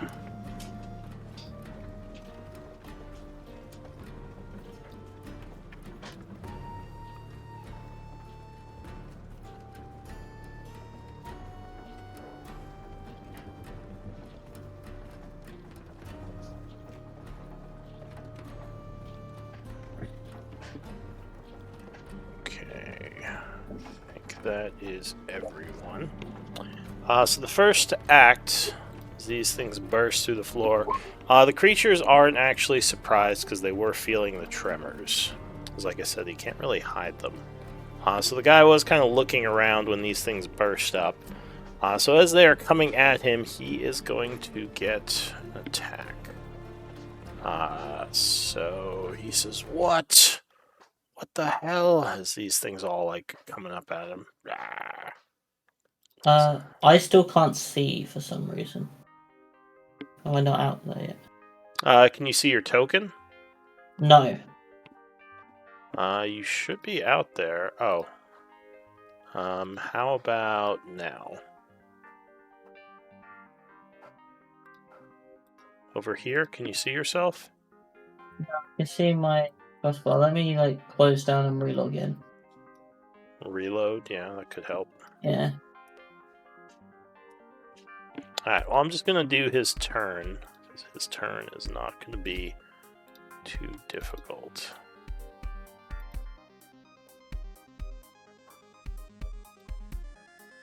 Oh. Maybe it will be. Oh, I see. 19. I got it.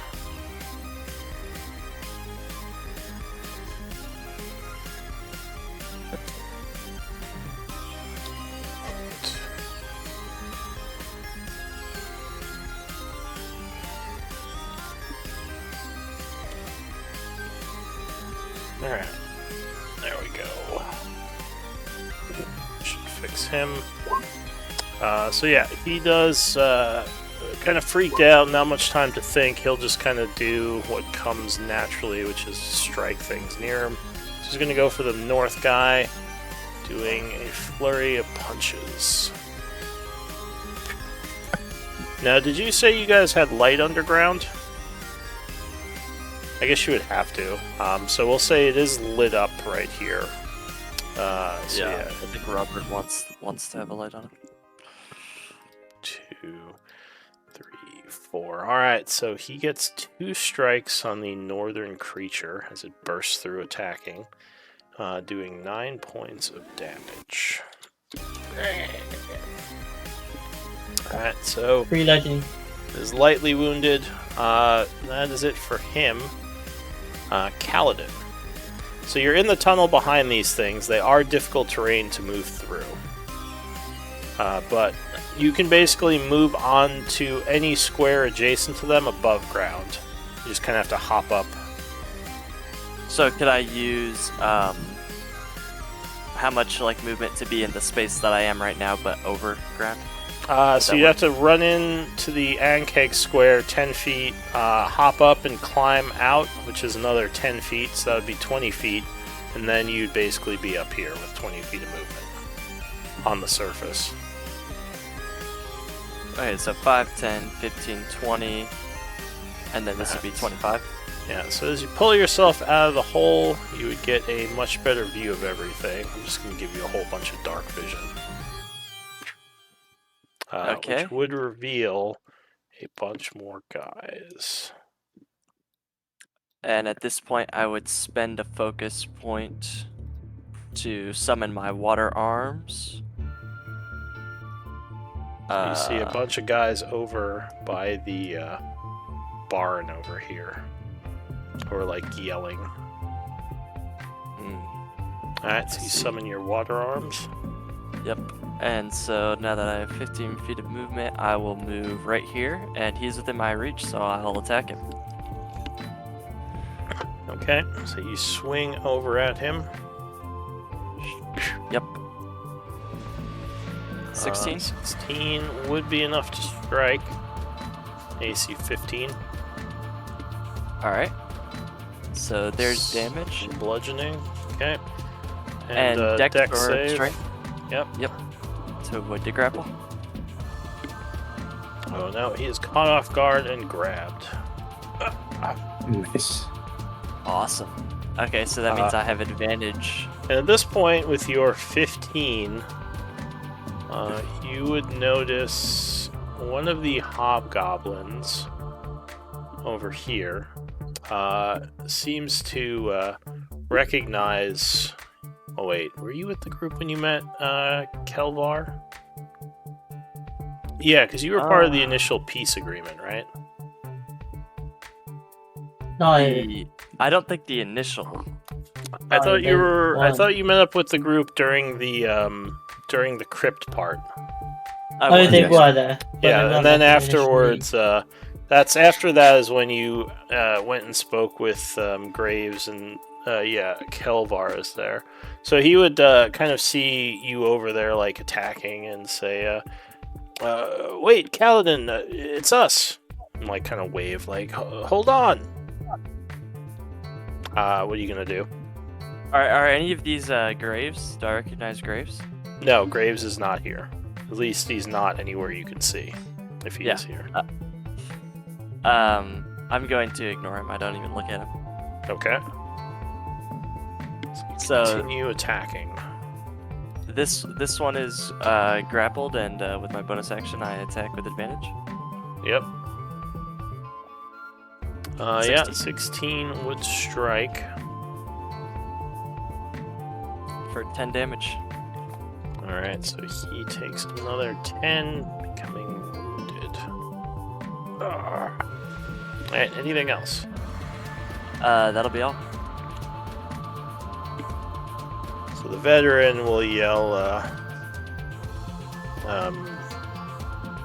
you sure this is them? They're attacking! He says, stop, what are you doing? 10,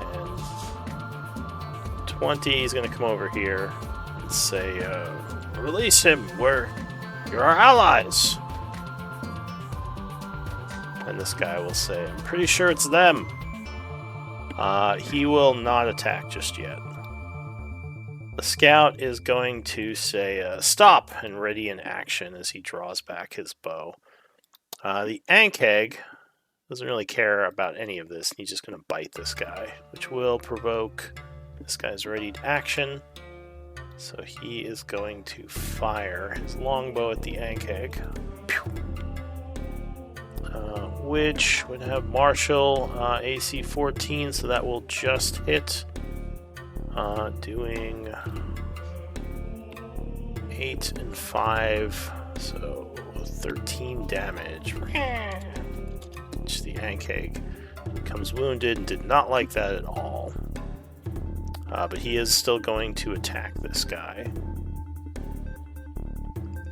Doing a vicious bite with advantage. 16 will strike him, doing 13 more damage, which will put him to badly wounded. That is it for him. Nil. He says, I they're still not can't stopping! I still can't see, so should I try dragging myself onto the thing again? Uh, Oh, there we go. That fixed it. But now there's two of me. Can you see now? No, Can you see now? no. Okay. Well, do you see your token at all? I see the health bar. I can't click on my token at all. All Try right, clicking just below the health bar. go ahead and drag your token out again. I'll just delete Oh this yeah, one. yeah, I see that. I can click on it. I can't see it though. All right. All right. So you're kind of behind everyone in the tunnel. Here, I'll just go ahead and just drag yourself out again. I'll put your initiative back at 16.1. Go ahead and roll initiative and set it to 16.1.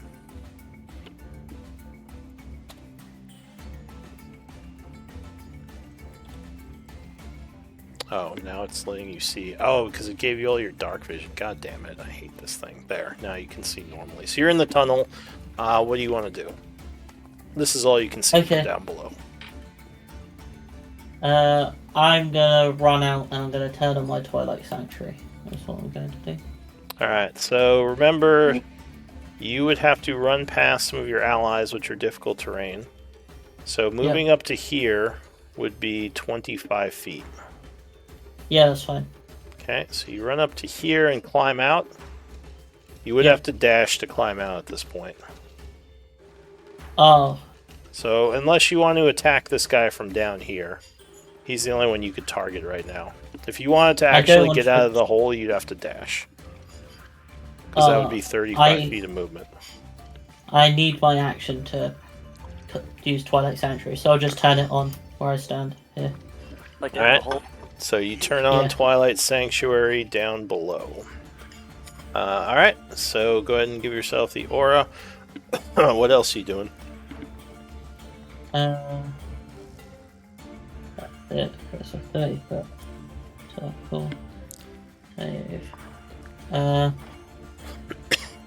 I can't see the injured anchor, right? No, not yet. I can't do anything else. I think you That's you not- should be able to see him. Can you not see him? No, it's still dark for me. This I'm guy in the over hole. here? I can't see anyone. That's weird. When I look through your eyesight, I can see everyone. It's giving you different information. Here, let me try to give you some dark vision. Can you see it now? Yes. Okay, that's weird. I guess I was seeing different things than you could see when looking through your vision. Alright, so yeah, you can see the injured Ankheg and the that guy who they've been biting at who's restrained. Who's kind of like Okay. partially in the hole. Alright, Okay. so anything else? No, I'll just stay here, I guess. Alright, so that will be it for you. Did you re-roll your initiative? Okay, good. So your turn would end. Hobgoblin is going to go. He would yell something in Goblinoid. Come out of the barn and fire a longbow at the Ankheg. Yeah, 16 will strike. Again, martial advantage. Doing 7 and 6, so another 13, which puts the Ankheg to very wounded. Tabby says, get out of there! That's it for the Hobgoblin. Robert. Okay, where am I? What am I? At what? Like in a tunnel, not in a tunnel? How So does it work? you can't see either right now, is that correct? I can see everything. I'm just standing here and I can see everything. But I would imagine I'm underground, right? So if Yes. I move one, So that would be I'm now 15 in- feet of movement, but now you can climb out into an adjacent square with another 10 feet of movement. I will just jump out with just 5 feet of movement. Would it be Oh, okay right, because you with have my your, boot? your jumping thing. Alright, boots. You like Mario jump up here. Yes, Bob? Mario I'm jumps hide- for this 1, 2, 3, and then I always forget and about the Mario jump. do I see nothing? I see nothing here. Oh, right? right. I gotta increase your vision. Hang on. Yeah, you would see everything now. I'm just gonna give you a lot of dark vision since the map's being weird. There. You should be able to see everything. I'll move towards here, and dodge. Alright. so I you think move over to the they have tree. this guy, and I. Alright, so your turn ends as you dodge, I assume, right? Yep. Alright, so another archer. Actually, I'll mark these guys as having bows just so I don't forget.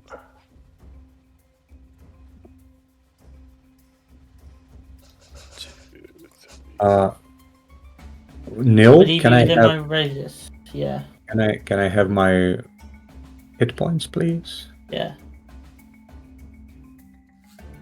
Alright, so the Hobgoblin goes next. He as well is going to pull his bow off of his back and fire at... Well, he has a clear shot at the Ankeg, so he's going to fire at the Ankeg. 18 will strike. That is going to take out the first Ankeg. Or he's dying, I'm actually. dying. Yeah, he'd be dying and take enough damage to be dead. Alright, that would be it for him. The other Ankeg is going to bite at this guy. Actually, you know what? He's tired of this bullshit. He is going to breathe a bunch of acid. Which this guy has to make a save at disadvantage. Oh, you actually rolled pretty well. So he would make the save, but let's see, how much damage does this do? 3d6. So 11 halved is 5, which actually would down him anyway. Oh, as he is sizzling with a bunch of chemical burns and overwhelmed by the pain. So that is it for... Well, and after that, let's see. So he is going to burrow. Disappearing into the dirt below, doing some movement to an area you can't see.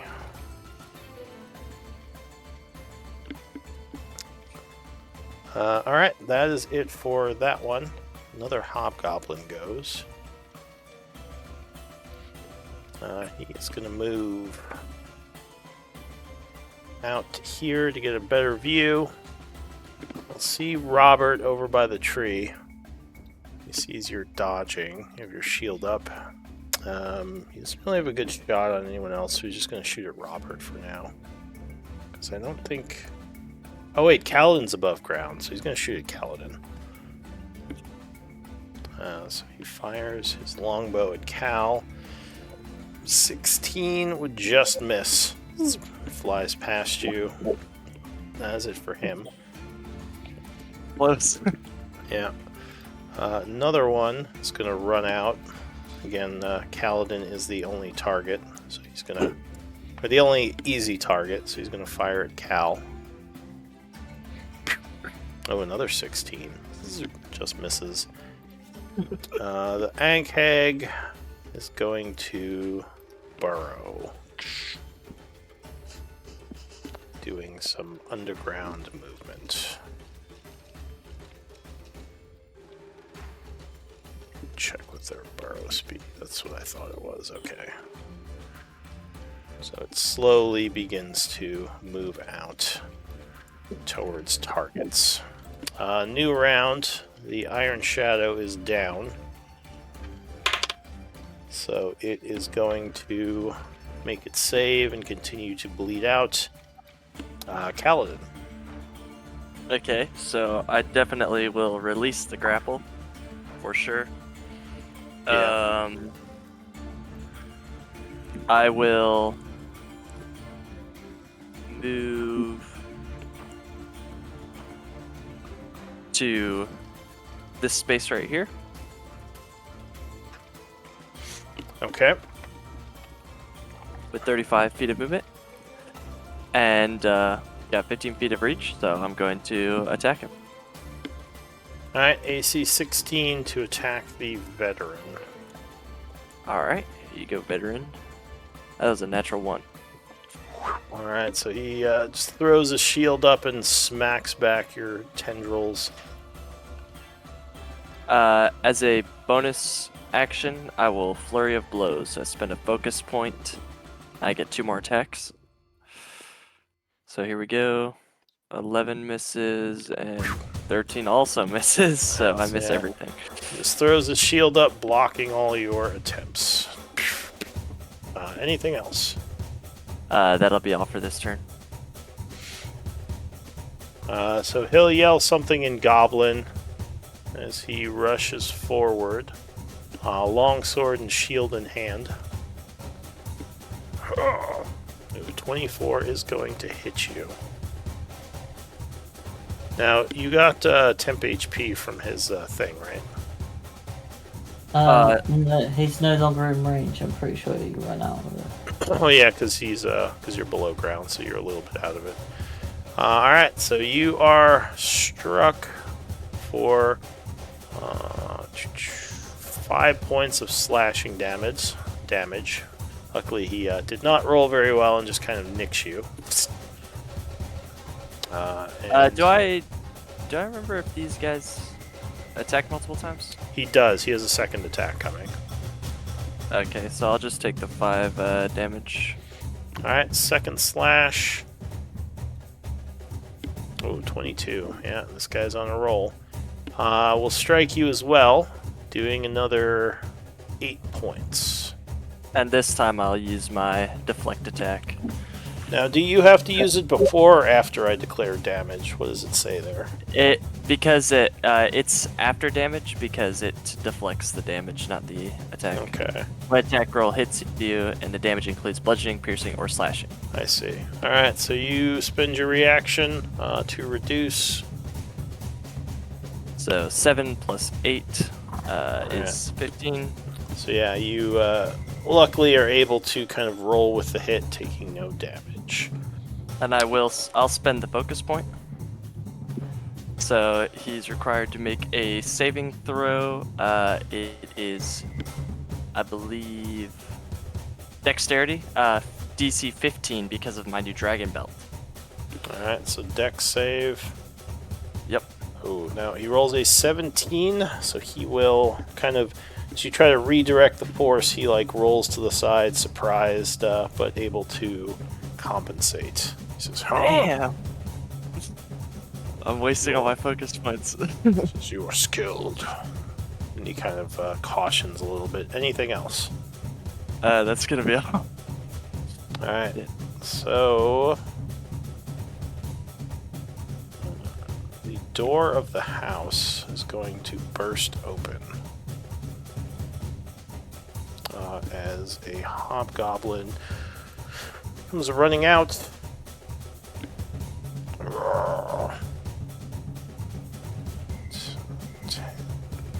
15. Ends his movement. He is going to pull out his longbow, fire at Cal. Luckily, he was not as focused as the other guy and will miss his first shot. Second shot, another close call with a 15. Alright, that's it for the hobgoblin. Another one is going to come out of the house. Okay.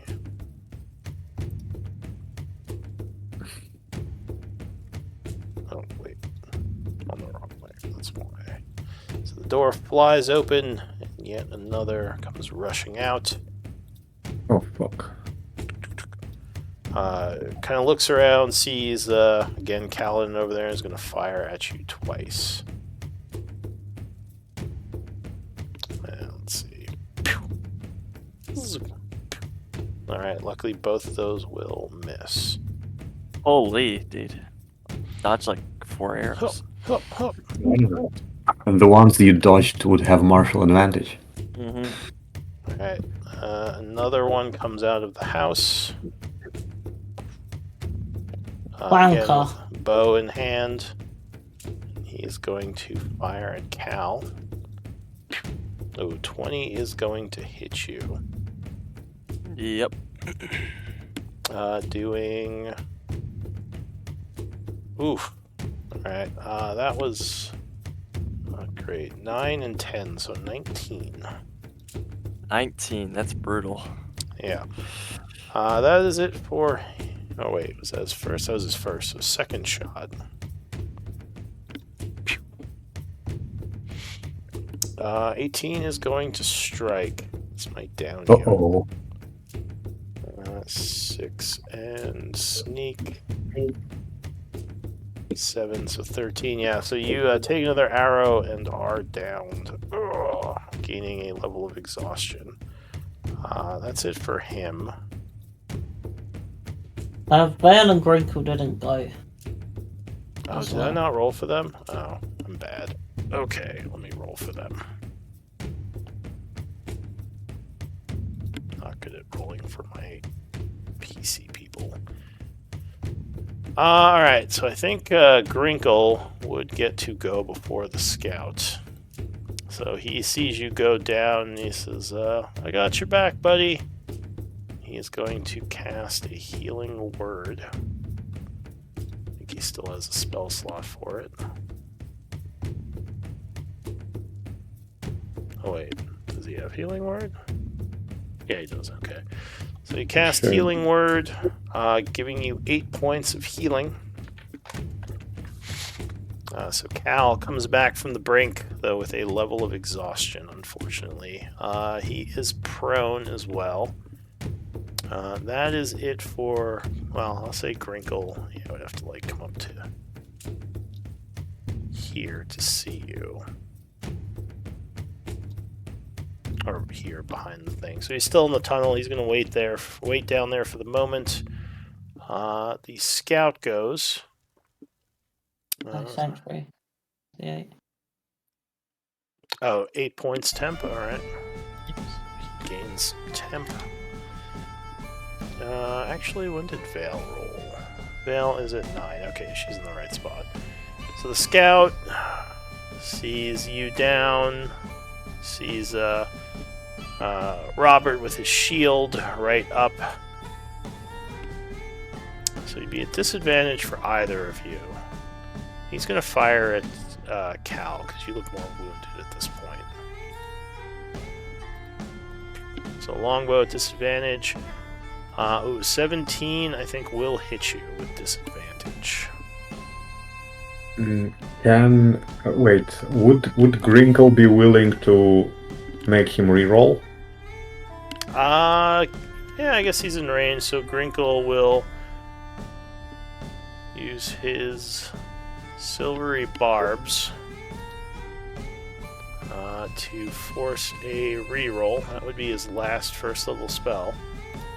So reroll the 17. Okay, becomes a 13, and he'll give you advantage, Kaladin. Thank you. Okay, so that's it. Well, let's see if 1 or 2 attacks. He has 2. So he's going to fire again. So that would, in fact, miss you with disadvantage. The dying Ankeg is going to... Still alive? Nil. Eat the hole. How much feet of movement is that? So it would be 20 feet to get here, then another 10 feet to hoist yourself out. Do you have 30 feet of movement? Yeah. Okay, so then yeah, you could hoist yourself out to here, and that would give you vision of everything.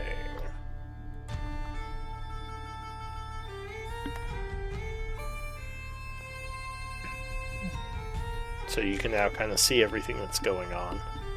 What do you want to do? This is not great. Cool. I will cast Spare the Dying on the Ankeg. Alright, so the Ankeg will stabilize, going unconscious.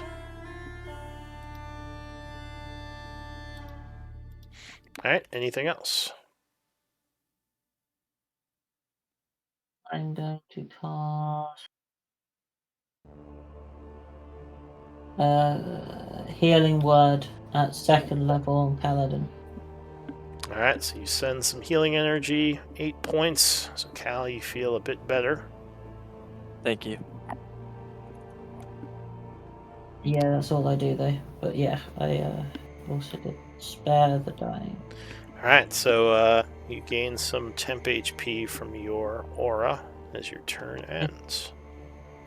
Yeah, Alright, the hobgoblin up here sees you come out healing.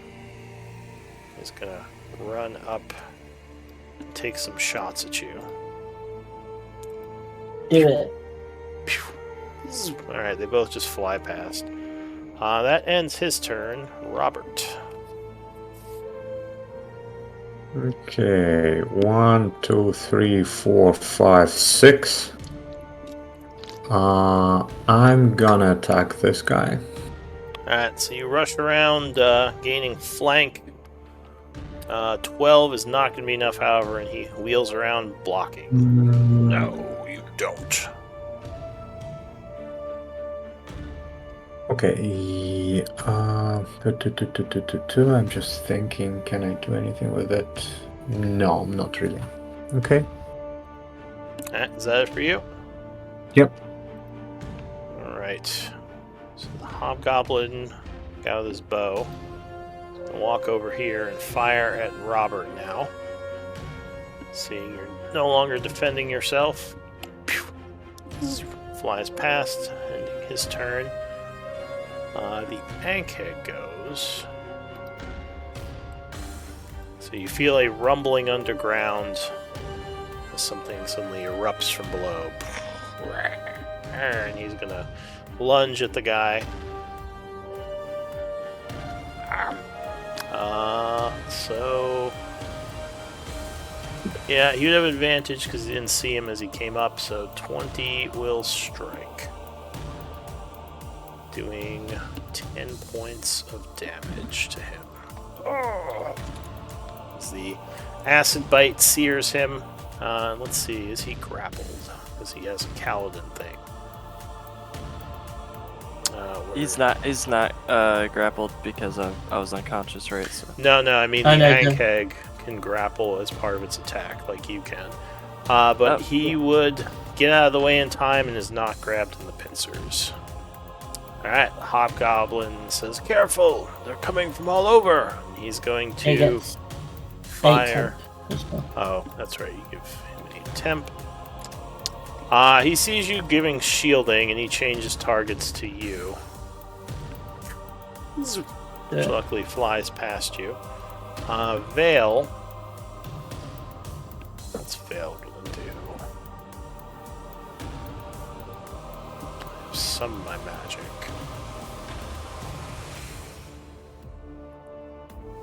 I guess she's gonna cast a Bless. Targeting. Well, she'll move up to here. And she's gonna target Cal. She can't see Robert. So she's gonna do Cal, Nil, and Grinkle. So you guys are targeted with a Bless spell.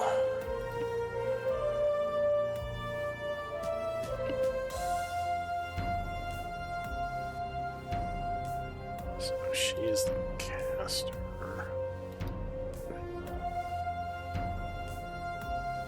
And the three of you are targets.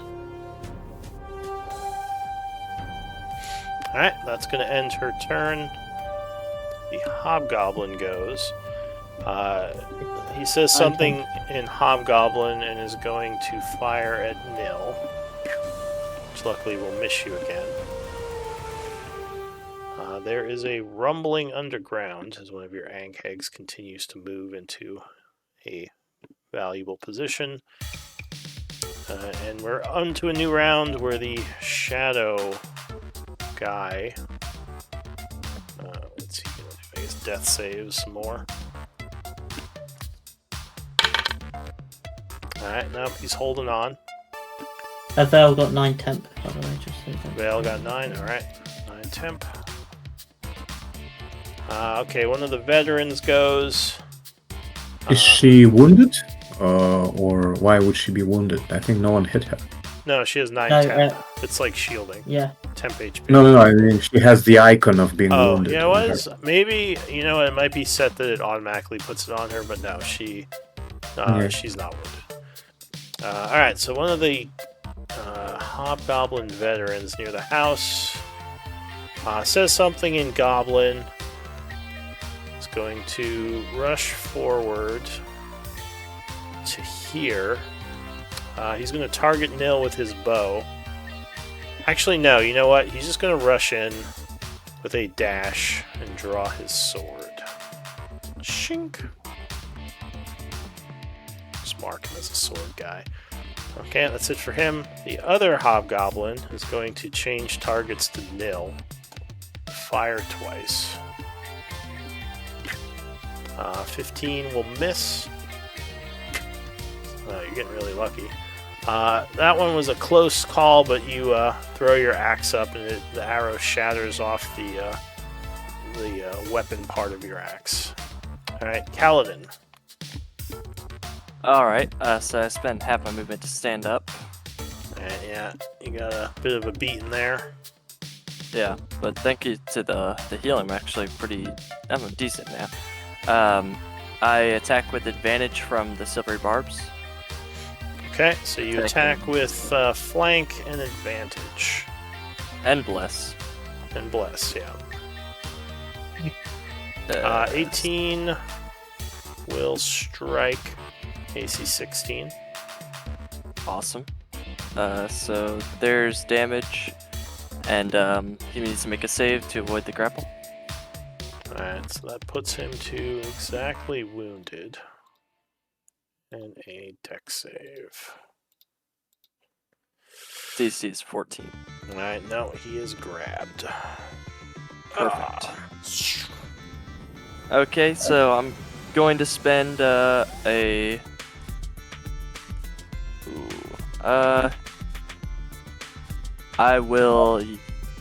spend a key point to Flurry of Blows, try to take him out as soon as possible.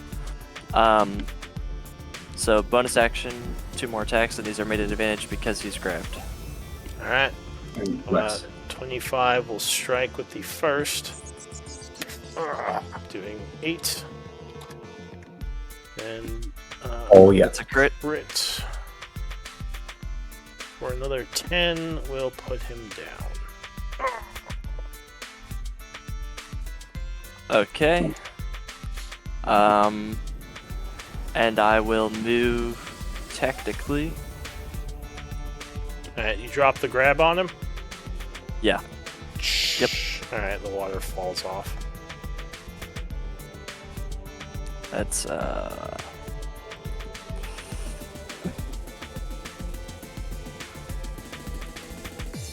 I'll end my turn right here. Alright, so that is it for you. 5-10. Thank you. The veteran goes. He's on the ground dying. Alright, still holding on. The other veteran is going to... Yeah, he's going to keep trying to hit Nil. So, first shot. I'll miss you. Second shot, 21 will strike. Doing 7 piercing and 7 from the sneak attack, so 14 damage to you, Nil.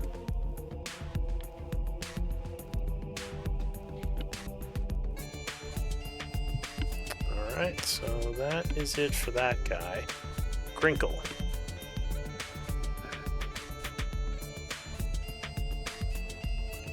Oh, that's me. Crinkle. What is Crinkle gonna do?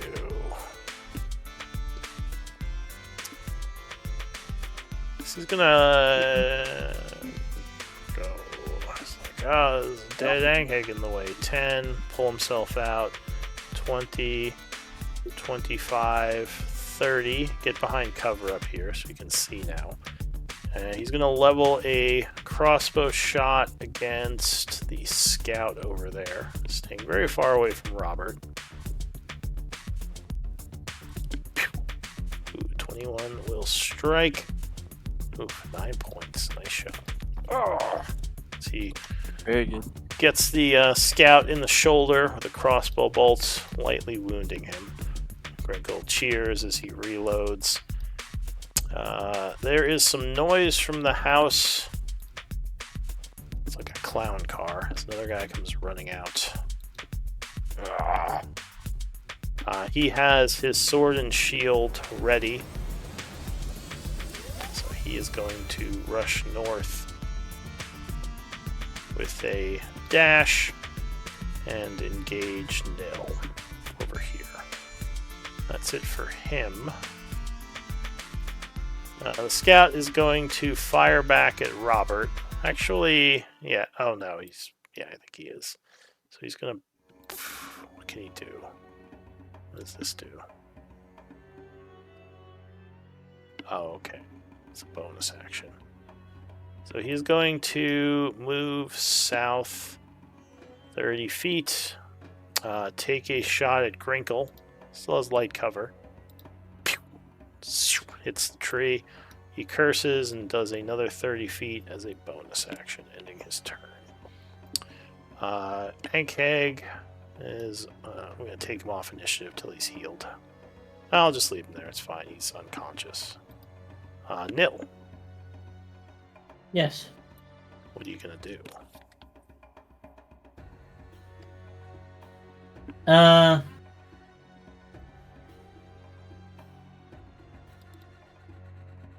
Possibly act as the pincushion.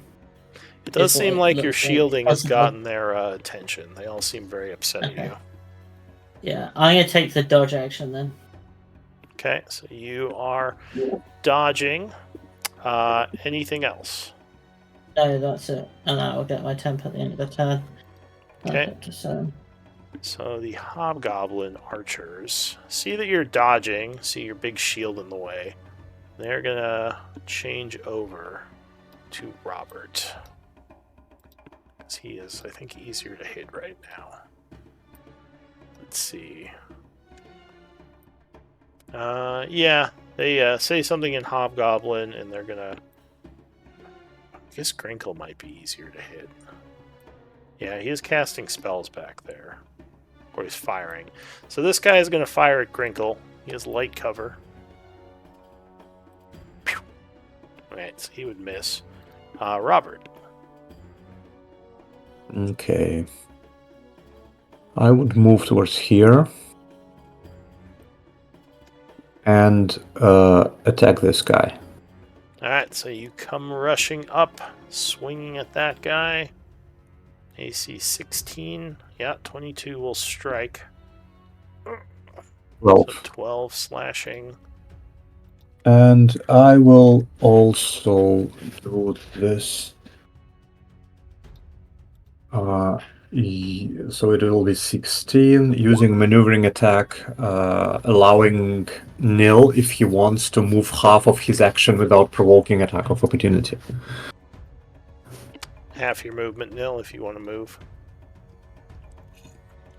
I'm not sure where I'd move to, though.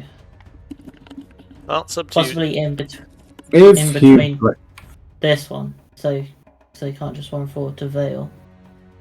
Oh, Vale's Yeah, underground she's right now. Sorry, okay. I should mark her with something because she's still down below. We'll use... Oh, red. We'll use brown splotch because she's underground. But yes, she's technically underneath you. They'd have to go in the hole. Which they probably don't even know she's down there yet. In fact, here, I'll just keep her on the GM level so it's not confusing. I have to spend my reaction, so I'll keep it as it is so we don't get crit. And then I will action surge and attack him again.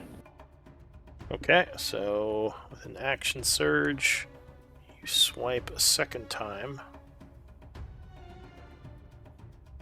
Yeah, 20 will strike, doing 15, which will put him to badly wounded.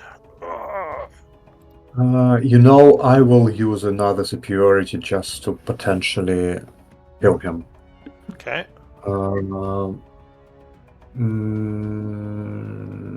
Yes. Alright, so that would indeed put him down.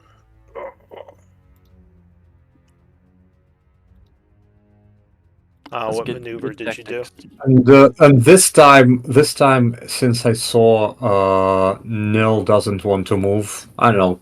Hal can move half his movement if he wants. Alright, so I Cal, you can will. move if you want to spend your reaction. Ooh, to spend reaction? No. Yeah, it does require the reaction. He's Oh, waiting. but it's He's waiting to no. deflect damage with it, I assume. Yeah, In case I he am. gets shot. But it's still a good use of it because you killed him. So good job. Alright, Exactly, yes. so Robert's turn is ending. The Hobgoblin Archer. You get 10 temp up to 10.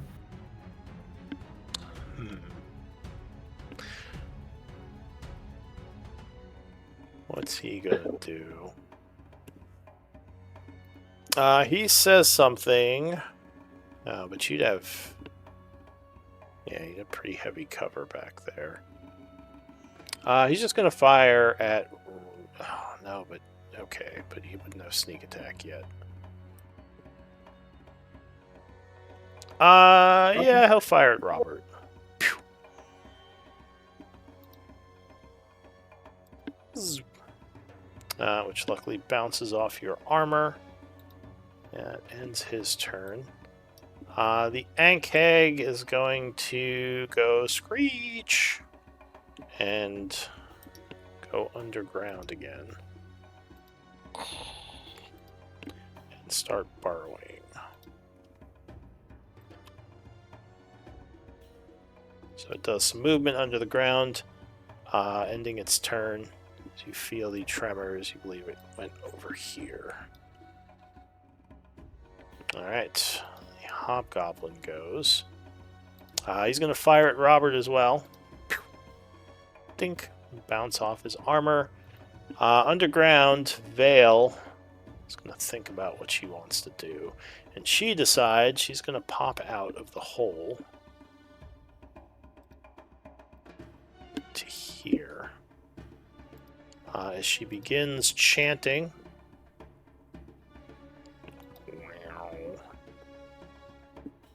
Wow.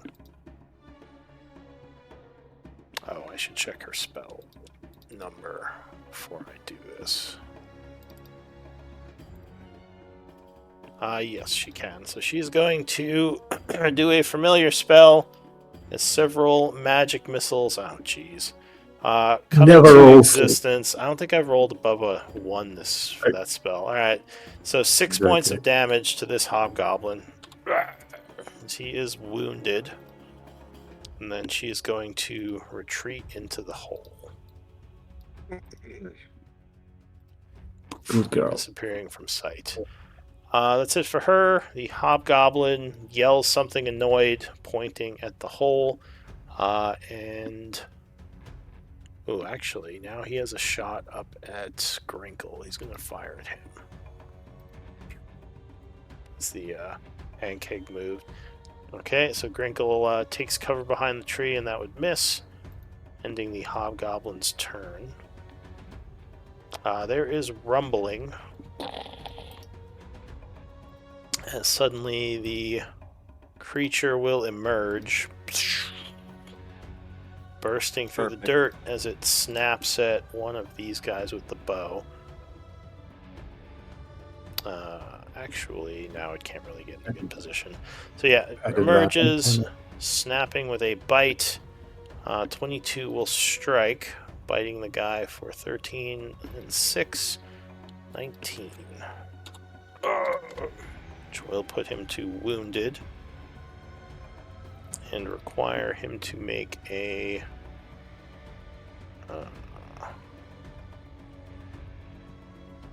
Oh, no, it would just grapple him. There's no save. That was my mistake from last time.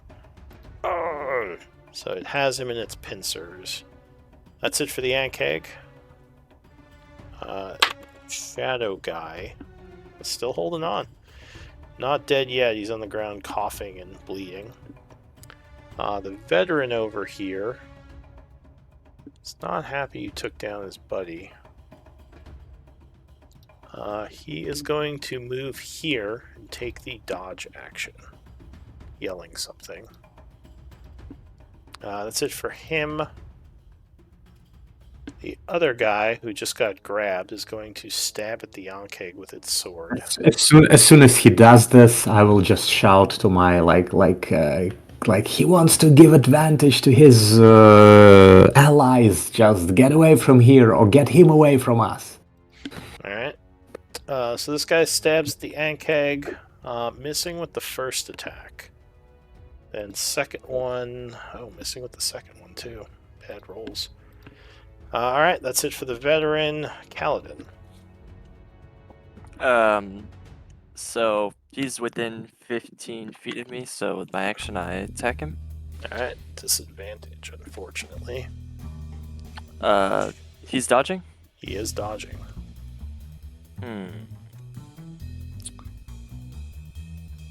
Okay. Still have Bless. You do still have Bless. AC 18.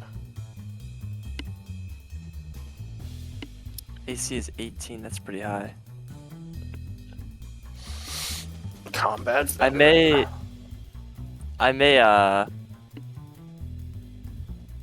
just but you know what I'll do? I will make him make a saving throw, an unarmed strike shove option. Okay. So you're trying to push him? Yep, trying to push him prone. Go ahead and link it. It's a rule. It's just a shove. Oh, so can you? So you're shoving to knock prone? Yes. Isn't that like is that a save throw now? It used to be like a opposed check. It's the same. It's the same as the new grapple rule. So he's got to make a saving throw against my DC. Oh, that's the Dex or Strength. Yep. Okay. Let me see. What does he have? Actually, he might be better at Strength. Oh yeah, definitely better at Strength. So okay, he makes a save. DC 14. So 16, I believe, will make it.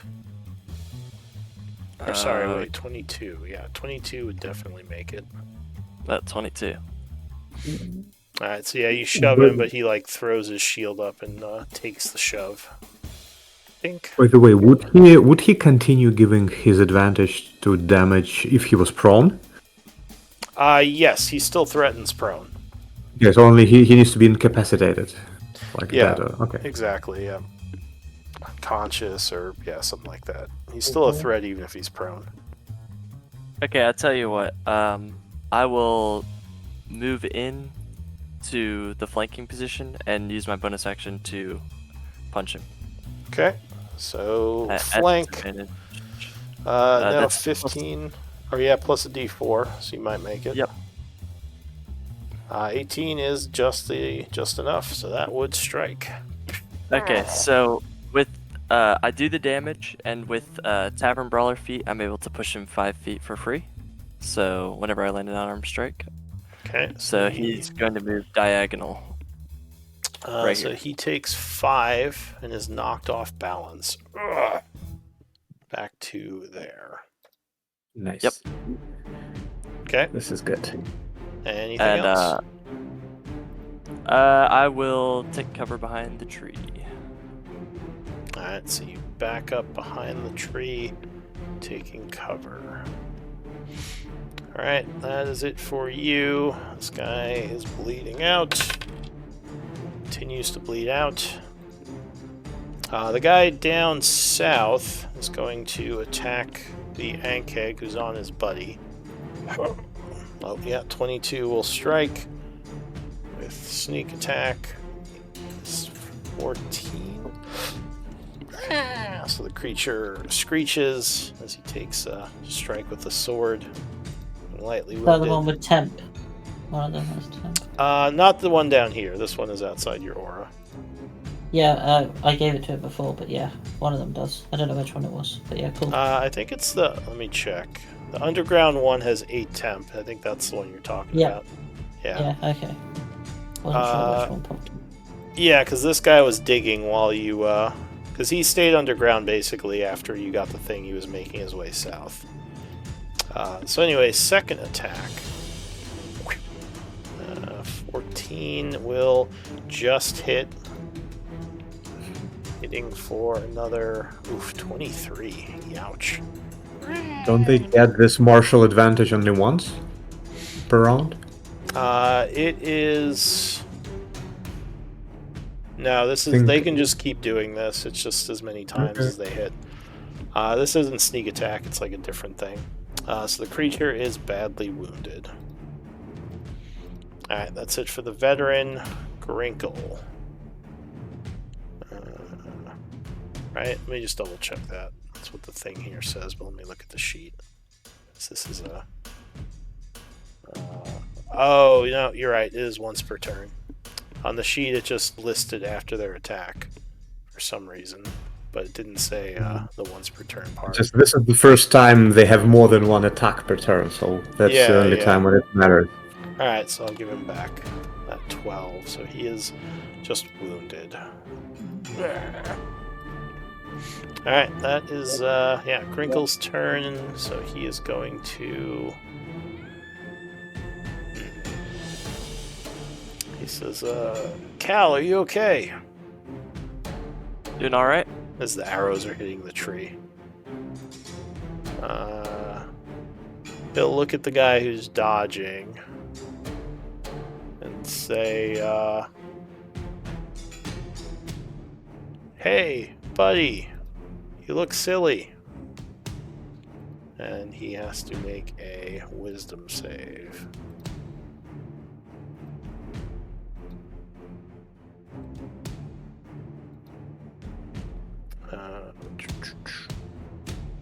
Wait. Oh, there it is. So he would fail as he begins laughing hysterically, becoming incapacitated. No, he does look silly. Although technically still dodging, I think, because he already took the action, at least till his turn comes up. He like has his shield up laughing. 'Cause, yeah, it doesn't cancel the dodge. It's weird. That's it for But he's Grinkle. prone. Huh? He's prone. So he is prone, so Oh, it does does that put him kind of prone? cancel. I guess it. Yeah, Yeah. it's a wash right now because he went prone. So yeah, he is down and laughing, but his shield's kind of raised at the moment. That's it for Grinkle. He's concentrating. Let me just make sure it minus that spell correctly. It didn't say anything.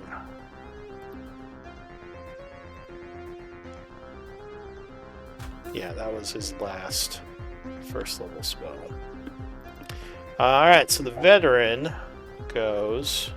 Or no, this is the. Oh, yeah, it's the veteran. He is dying. He fades a bit. The scout is going to take a shot at the Ankheg, because he's the easiest target right now. Leave him alone. Leave him alone! Screech. Shoots the Ankheg for 11. It's Marshall. Screech! So he is badly wounded. Second shot. Longbow. No, that's gonna miss. 10 versus AC.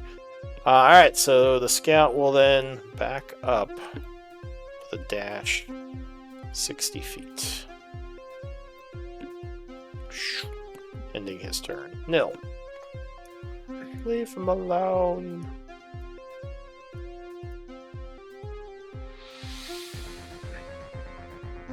I'm gonna. This would be 10 feet Yep.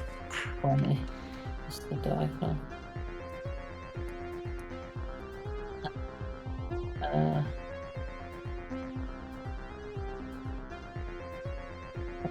Okay, move down here.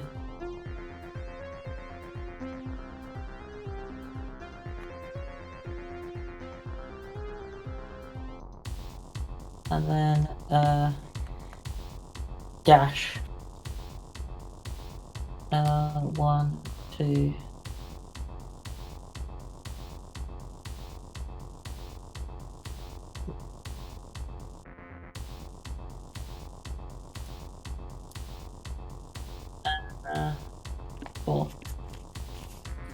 Alright, dashing that way. What else? Yeah. That's it. I mean, as a bonus action, can I provoke the archers? Oh, they're all definitely aiming at you now because of where you moved. Let's go. That's what I wanted to see. Okay, yeah, that's fine. Alright, so the Hobgoblin Archer is going to...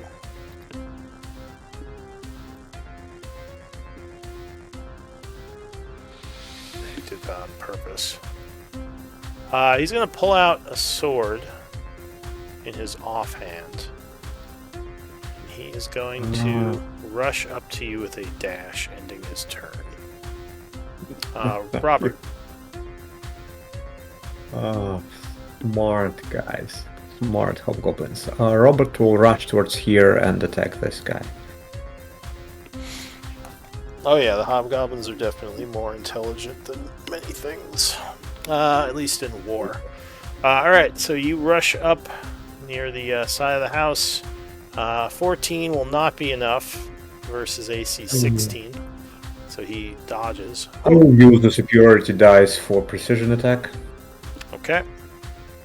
So plus 1d10. You need a 2. D8, I think. Oh, sorry, d8. No! Jeez. Alright. Unfortunate. So just missing. Oh, and you don't have bless. Okay, so you just miss. Unfortunate. Anything else? Nope. Okay, so gain some temp. This hobgoblin is going to take aim at Nil, taking advantage of the distraction. Oh, 22. I believe that will strike you. Doing 9 if you haven't have less than that. I have a bit more. So 18. 8 and 10 for the sneak. Good roll.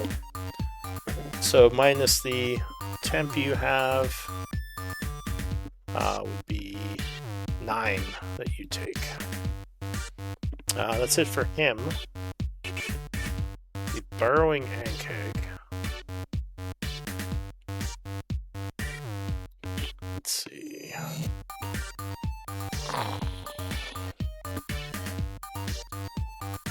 So he is going to take the dash and do some movement as you feel tremors in this area.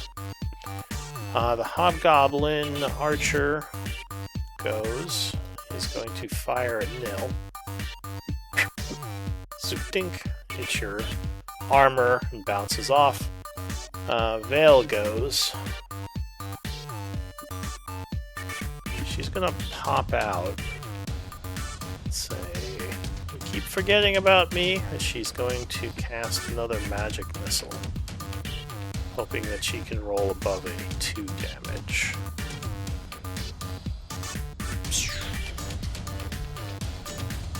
She'll target one of the archers, the one who's about to fire. She sees.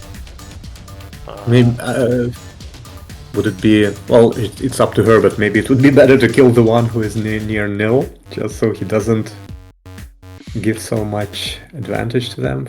But that's up to her. Yeah, that's true. Though she doesn't have a first level spell, and this is probably going to overkill the one near Nil. You can split up the damage, remember? Yeah, she doesn't know how well she's going to roll. She's just going to try to kill the guy who's about to shoot. Just to, Oh my god. Oh my god! Alright, maybe she should have killed that I mean, this guy. is like 5th Jesus. time in a row, as Alright. long as I remember. You suck He's as rolling. Vale.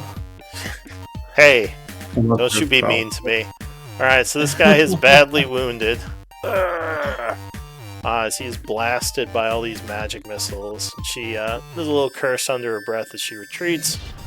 Actually, you know what? She feels bad, so she's going to leave herself as a target, I think. But he is not going to take the bait. He is going to fire at Nil, because he does not like all that temp HP.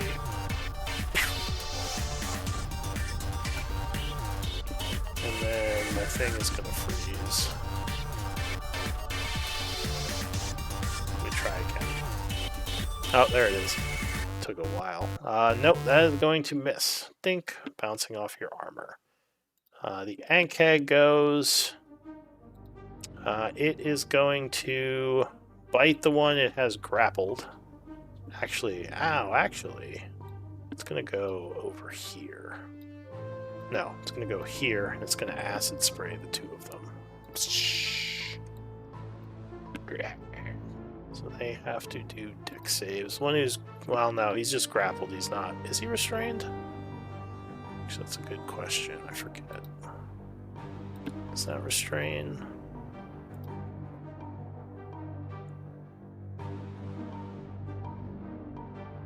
No, he's not. But if he bit him, he would have advantage.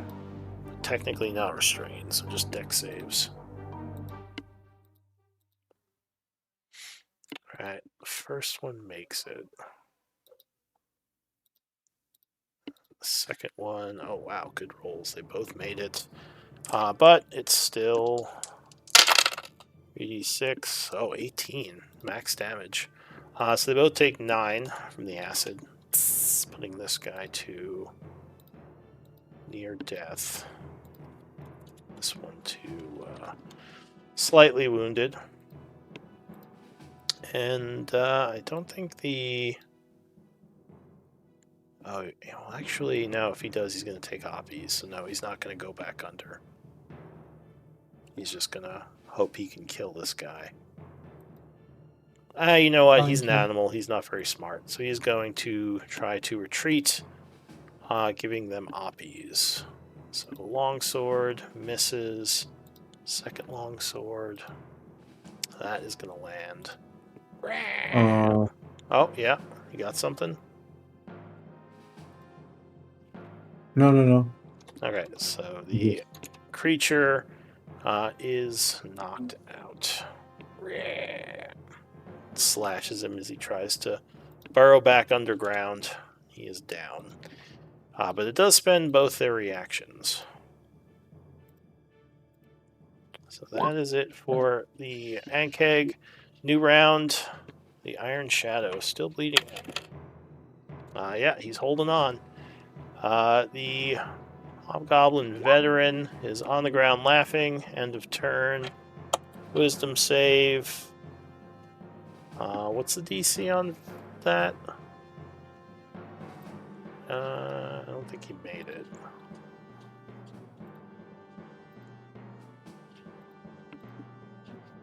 Yeah, he didn't make it. He's still laughing. The guy who was grabbed, no longer being grabbed, is going to pull out a healing potion and chug it.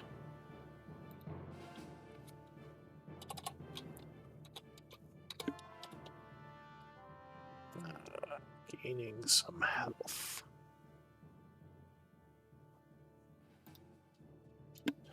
So he gains 6. Going to wounded. That's it for him. Kaladin. Okay, so this guy's no longer dodging. He's on the ground, so if I go up to him, I should have advantage, correct? That is correct. All right. I believe punching him gives him another save, though. Just FYI. With advantage. Yes. So if you hit him while he's laughing, there's a good chance he'll break it. He's not wounded, is he? The guy on the ground, he's lightly wounded. He's taken like 1 hit.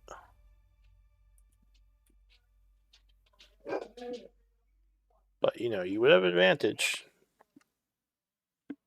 Did I feel the Ankeg moving toward him? Yes, you definitely feel tremors in this area.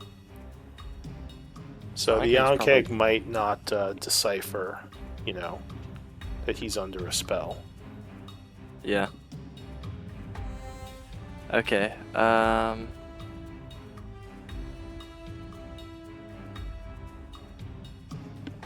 it'd be 30 is the rest of my movement to get to here. Hold on, let me double check that one more time. Okay, so to that space right there is 30, and then Careful. Rob is near. What'd you say? Careful, Rob is near. Rob the Yeah. mad. Of course. He's just slashing wildly. I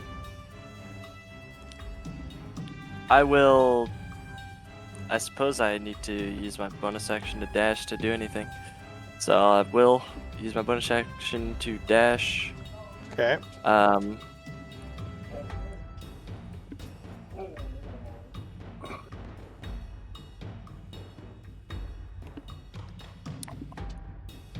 I will use my action to attack the wounded one, which is within 15 feet of me. Alright, so water arms go flying out towards him. Robert should do this.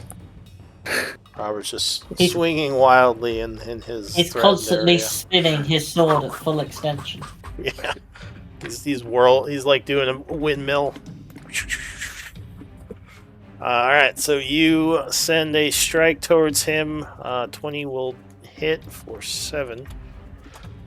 Putting him to badly wounded. And then a dex save. Or you can use strength, you said, right? Yep, strength or dex, his choice. Okay, gotta remember that. So you will definitely use strength. DC 14. Ooh, just made it. So he throws off the water tentacle with his with your first hit. That's the only hit. Oh, okay, that's right, because you bonus action. All right, what else? That's gonna be all for this turn. Okay, Get your temp. If you're the blessing it. KO'd guy. Thank you. Okay, is still hanging on. This guy here is going to.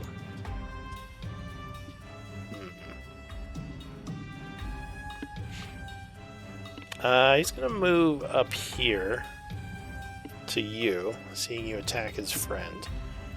And then he is going to call to the archers, target this one, as he swings at you.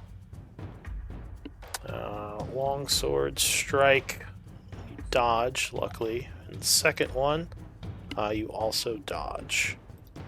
Grinkle is going to aim his crossbow at the one Vale wounded. Or badly wounded. That would strike. So that guy takes a crossbow bolt to the armor and goes down.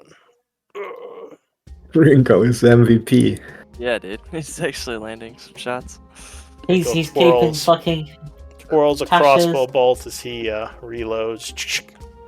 That's it for Yeah. him. Like the one is laughing, the other is dead. Like he's crushing it. It's crushing it. Alright, this guy continues to be dying. The scout goes. He is going to fire at Cal. His bow.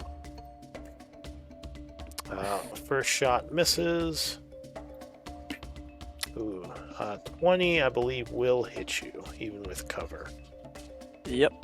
So you are struck by the longbow shot, sneak attack / martial advantage, 20 points of damage.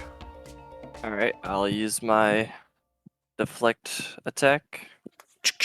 Alright, so you spend your reaction to deflect. So that's a d10 plus 8. So Alright, that's 12 damage reduced. so you take the other 8 to your temp. With that, he's going to end his turn. Actually, he's going to move some more. Because he's realizing the way this battle's going. Alright, so he moves back here. Nil. And actually, we are a little over. Do we want to end here and pick it up next week with Nil? Yeah, Okay. let's do this. Seems like a decent stopping point. Alright, let me do MVP votes. Lots of combat. Hopefully everyone is enjoying it. Yeah, critting the hell out of us. Yeah, there were some nasty hits, but I mean, to be fair, that's the only way they can even get past your defenses sometimes, right? With all the temp HP Yeah. and everything. It's like Yeah. all or nothing. But I really liked how strategic hobgoblins were. Like they're really they're really smart. So they're not just blindly attacking whatever. So Yeah, I'm playing them how they're supposed to act in combat. Then you have the Ankhegs who are helping, but are basically just dumb idiots who just burrow around biting things. yeah. But they helped. Oh yeah, no, they definitely did. did, yeah. So 3-way tie. Give me D20 rolls. That's funny. Oh, look at that. Oh, Can we get another tie? If someone There's always else a rolls chance. 20. There's 5%. always a chance. Nil? Oh, is it a 3-way tie? Yes. Okay. You Sorry. need a 20. No. No. You rolled a 20. No, No, you're he- a cheater. Ah, You're a cheater. I see what you tried to do. Oh, what? Alright, so I guess it was a tie. Alright, another D20 for you two. it doesn't matter. I'm simply built that poorly. So Cal is the MVP. Congrats. Well done. Good job, Uh, guys. Yeah. Hey, you were the Thank MVP you. last week too. It's a Yeah, pattern. He's just he's Yeah. just very good at fighting. He does a lot of good fighting maneuvers. Well, monks are, I would say, even the old monk, I think, was very good early. Like, their early game, because they have 2 attacks, is very strong. but Yeah. this deflect thing that monks have, it's insane. Very good, yeah, very good. Especially against these martial advantage, because they do a lot of damage with 1 attack, you know? There's probably a cool like monk tank you could do. Oh, for sure, yeah.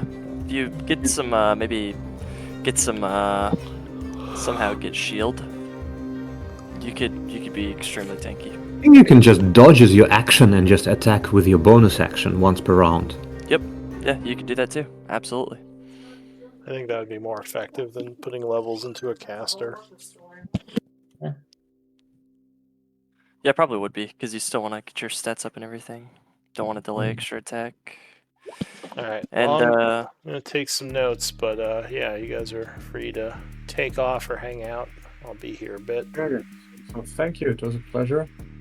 Yeah. Good game. Yeah, sorry we lost another player. I'm really hoping I can get some more people in. Have you ever had anyone play multiple characters? Like if we are 3, maybe we can play. Oh, like 2 well, I characters mean, each? I hope we don't go down to 3, but yeah, if we do, we can figure something out. But yeah, usually but hopefully not. 3 is the lowest I'll go. But I'm really hoping I can recruit some people before we get to that point. Because I don't know. Is anyone considering like stepping out, or are you all pretty good? No, I want to stay out. I love this. Yeah, game. this is a game. This is a Alright. nice game. So yeah, I think we're like, unless Grinkle has some issues, I think we're pretty solid. Yeah. I mean, Grinkle, he's out one week a month. Yeah. Just due to maybe also he's usually here. yeah. But yeah, I don't think he's going anywhere. So I think we should be good. Yeah. Mm. I like this group, and Mondays work perfectly for me because I can sleep in Sunday night. So Yeah, I mean, this is pretty common. A lot of groups, when they first start, there's a little bit of turnover until you can find a solid 6. Then it's usually pretty good for, as long as it lasts. But we'll And- see. And I have to say, I'm having a lot of fun playing as the new monk. The new monk, very well designed, I think. Yeah, Yes. no, I think so too. I think all the new stuff. I'll be interested to see the new monster manual. Because I'm hoping they let me use the old NPC sheets. They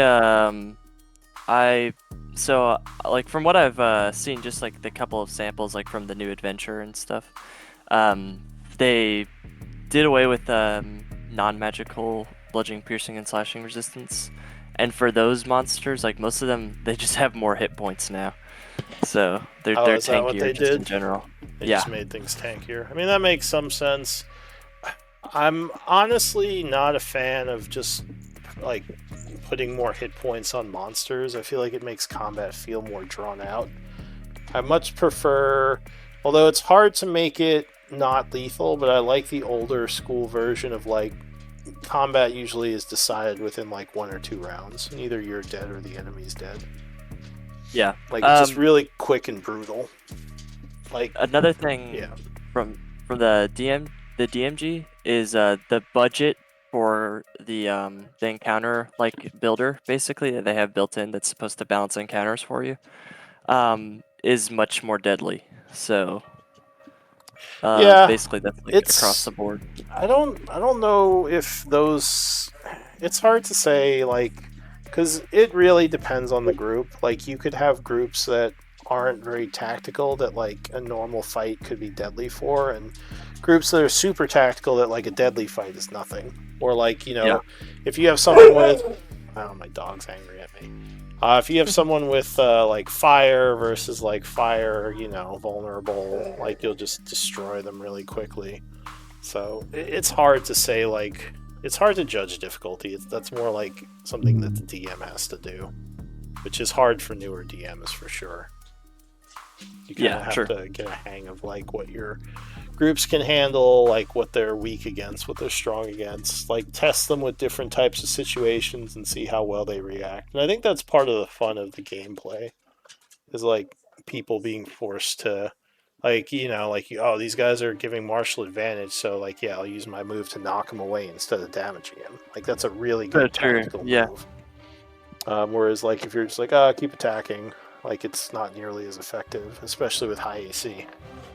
Yeah, and I do like those like nuanced tactical decisions. Yeah, different enemies have different like ways you have to approach them. Yeah, I mean that's what D&D has always been, like a move counter type thing, like knowing how to deal with different situations.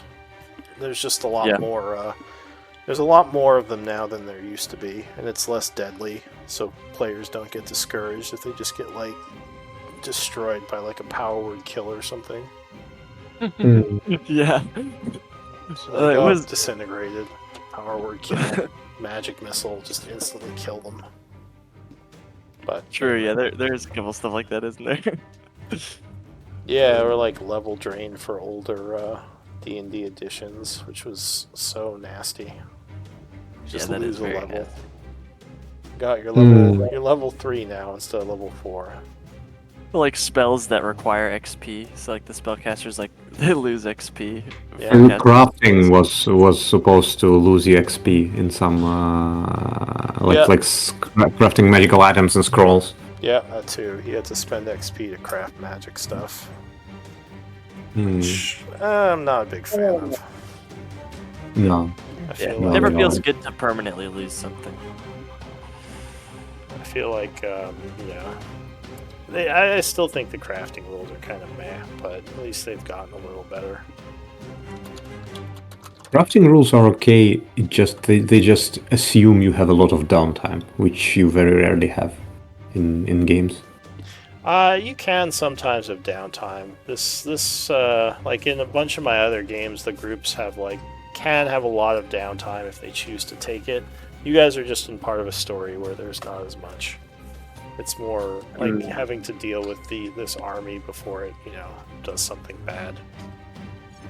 But I definitely will offer some downtime between the major events. Yeah, and it's good to have like narratively like pressing matters as well, because that keeps the story tense. Like you feel like you have to do it now. Yeah, choice and consequences. Yeah, and honestly, this narratively, this turned out like we're throwing a curveball. Like we didn't. I don't think any of us a couple weeks ago thought we'd be siding with the druids. The druid faction is a more recent addition to the story. I put them in a couple of, I think at the beginning of the year, just because I wanted to have a different group in the Iron Tide area. Because I've had games where there was a couple of druids helping the party, but I decided to just make it a faction. Well, this actually helped us a lot because we could not come to terms what should we do because nothing seemed right. Like helping Ironside didn't seem right, helping Blackwater didn't seem right. But here, okay, here is the party. Like they aren't intrinsically evil. They're kind of on our side, so they're very easy to relate to us. Yeah, and I try to avoid like straight evil enemies to fight.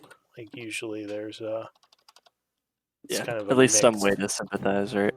I like the idea of grays just because it's rarely, that simple in the real world where it's like, oh no, this is the bad guy. Sometimes it is, but most of the time it's more like just people have different interests. So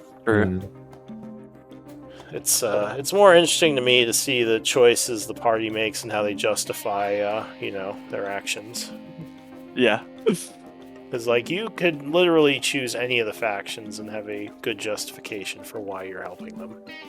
That is true, Which makes, like I said, more interesting to me than just like, oh, defeat the evil hobgoblins. It's like, okay, well. Yeah. Unless I want his magical sword. Unless they're I want bandit. his magical katana. That is... unless you want Orcard's lightning blade. Yeah. The choice is easy. Sure, if you can get it from him. I think only like one group has ever taken his sword. Most people don't end up fighting Orcard. Usually they just drive him away. That makes sense. Yeah, he probably leaves once he finds out it's not like just worth it to because there's say. so many of them. No, it's not impossible to do. It's just harder to do because he has his whole army. Challenge him to single combat, Robert, for leadership of the Iron Tide. Yeah. I'll challenge him to a dance-off, maybe. Let's probably go. win it then. Some smooth moves. Challenge him to a fiddling contest for his sword. That sounds like something Grogu would do. Yeah, a paint show. for sure. Let's do this. And lose terribly. And suddenly, like, pulls out a golden fiddle, and you're like, what the hell? And he just is amazing. Alright, I have to go, guys. I'll see you next week. Yeah, let's go too. Yeah, see you next week. Yeah, see you next time.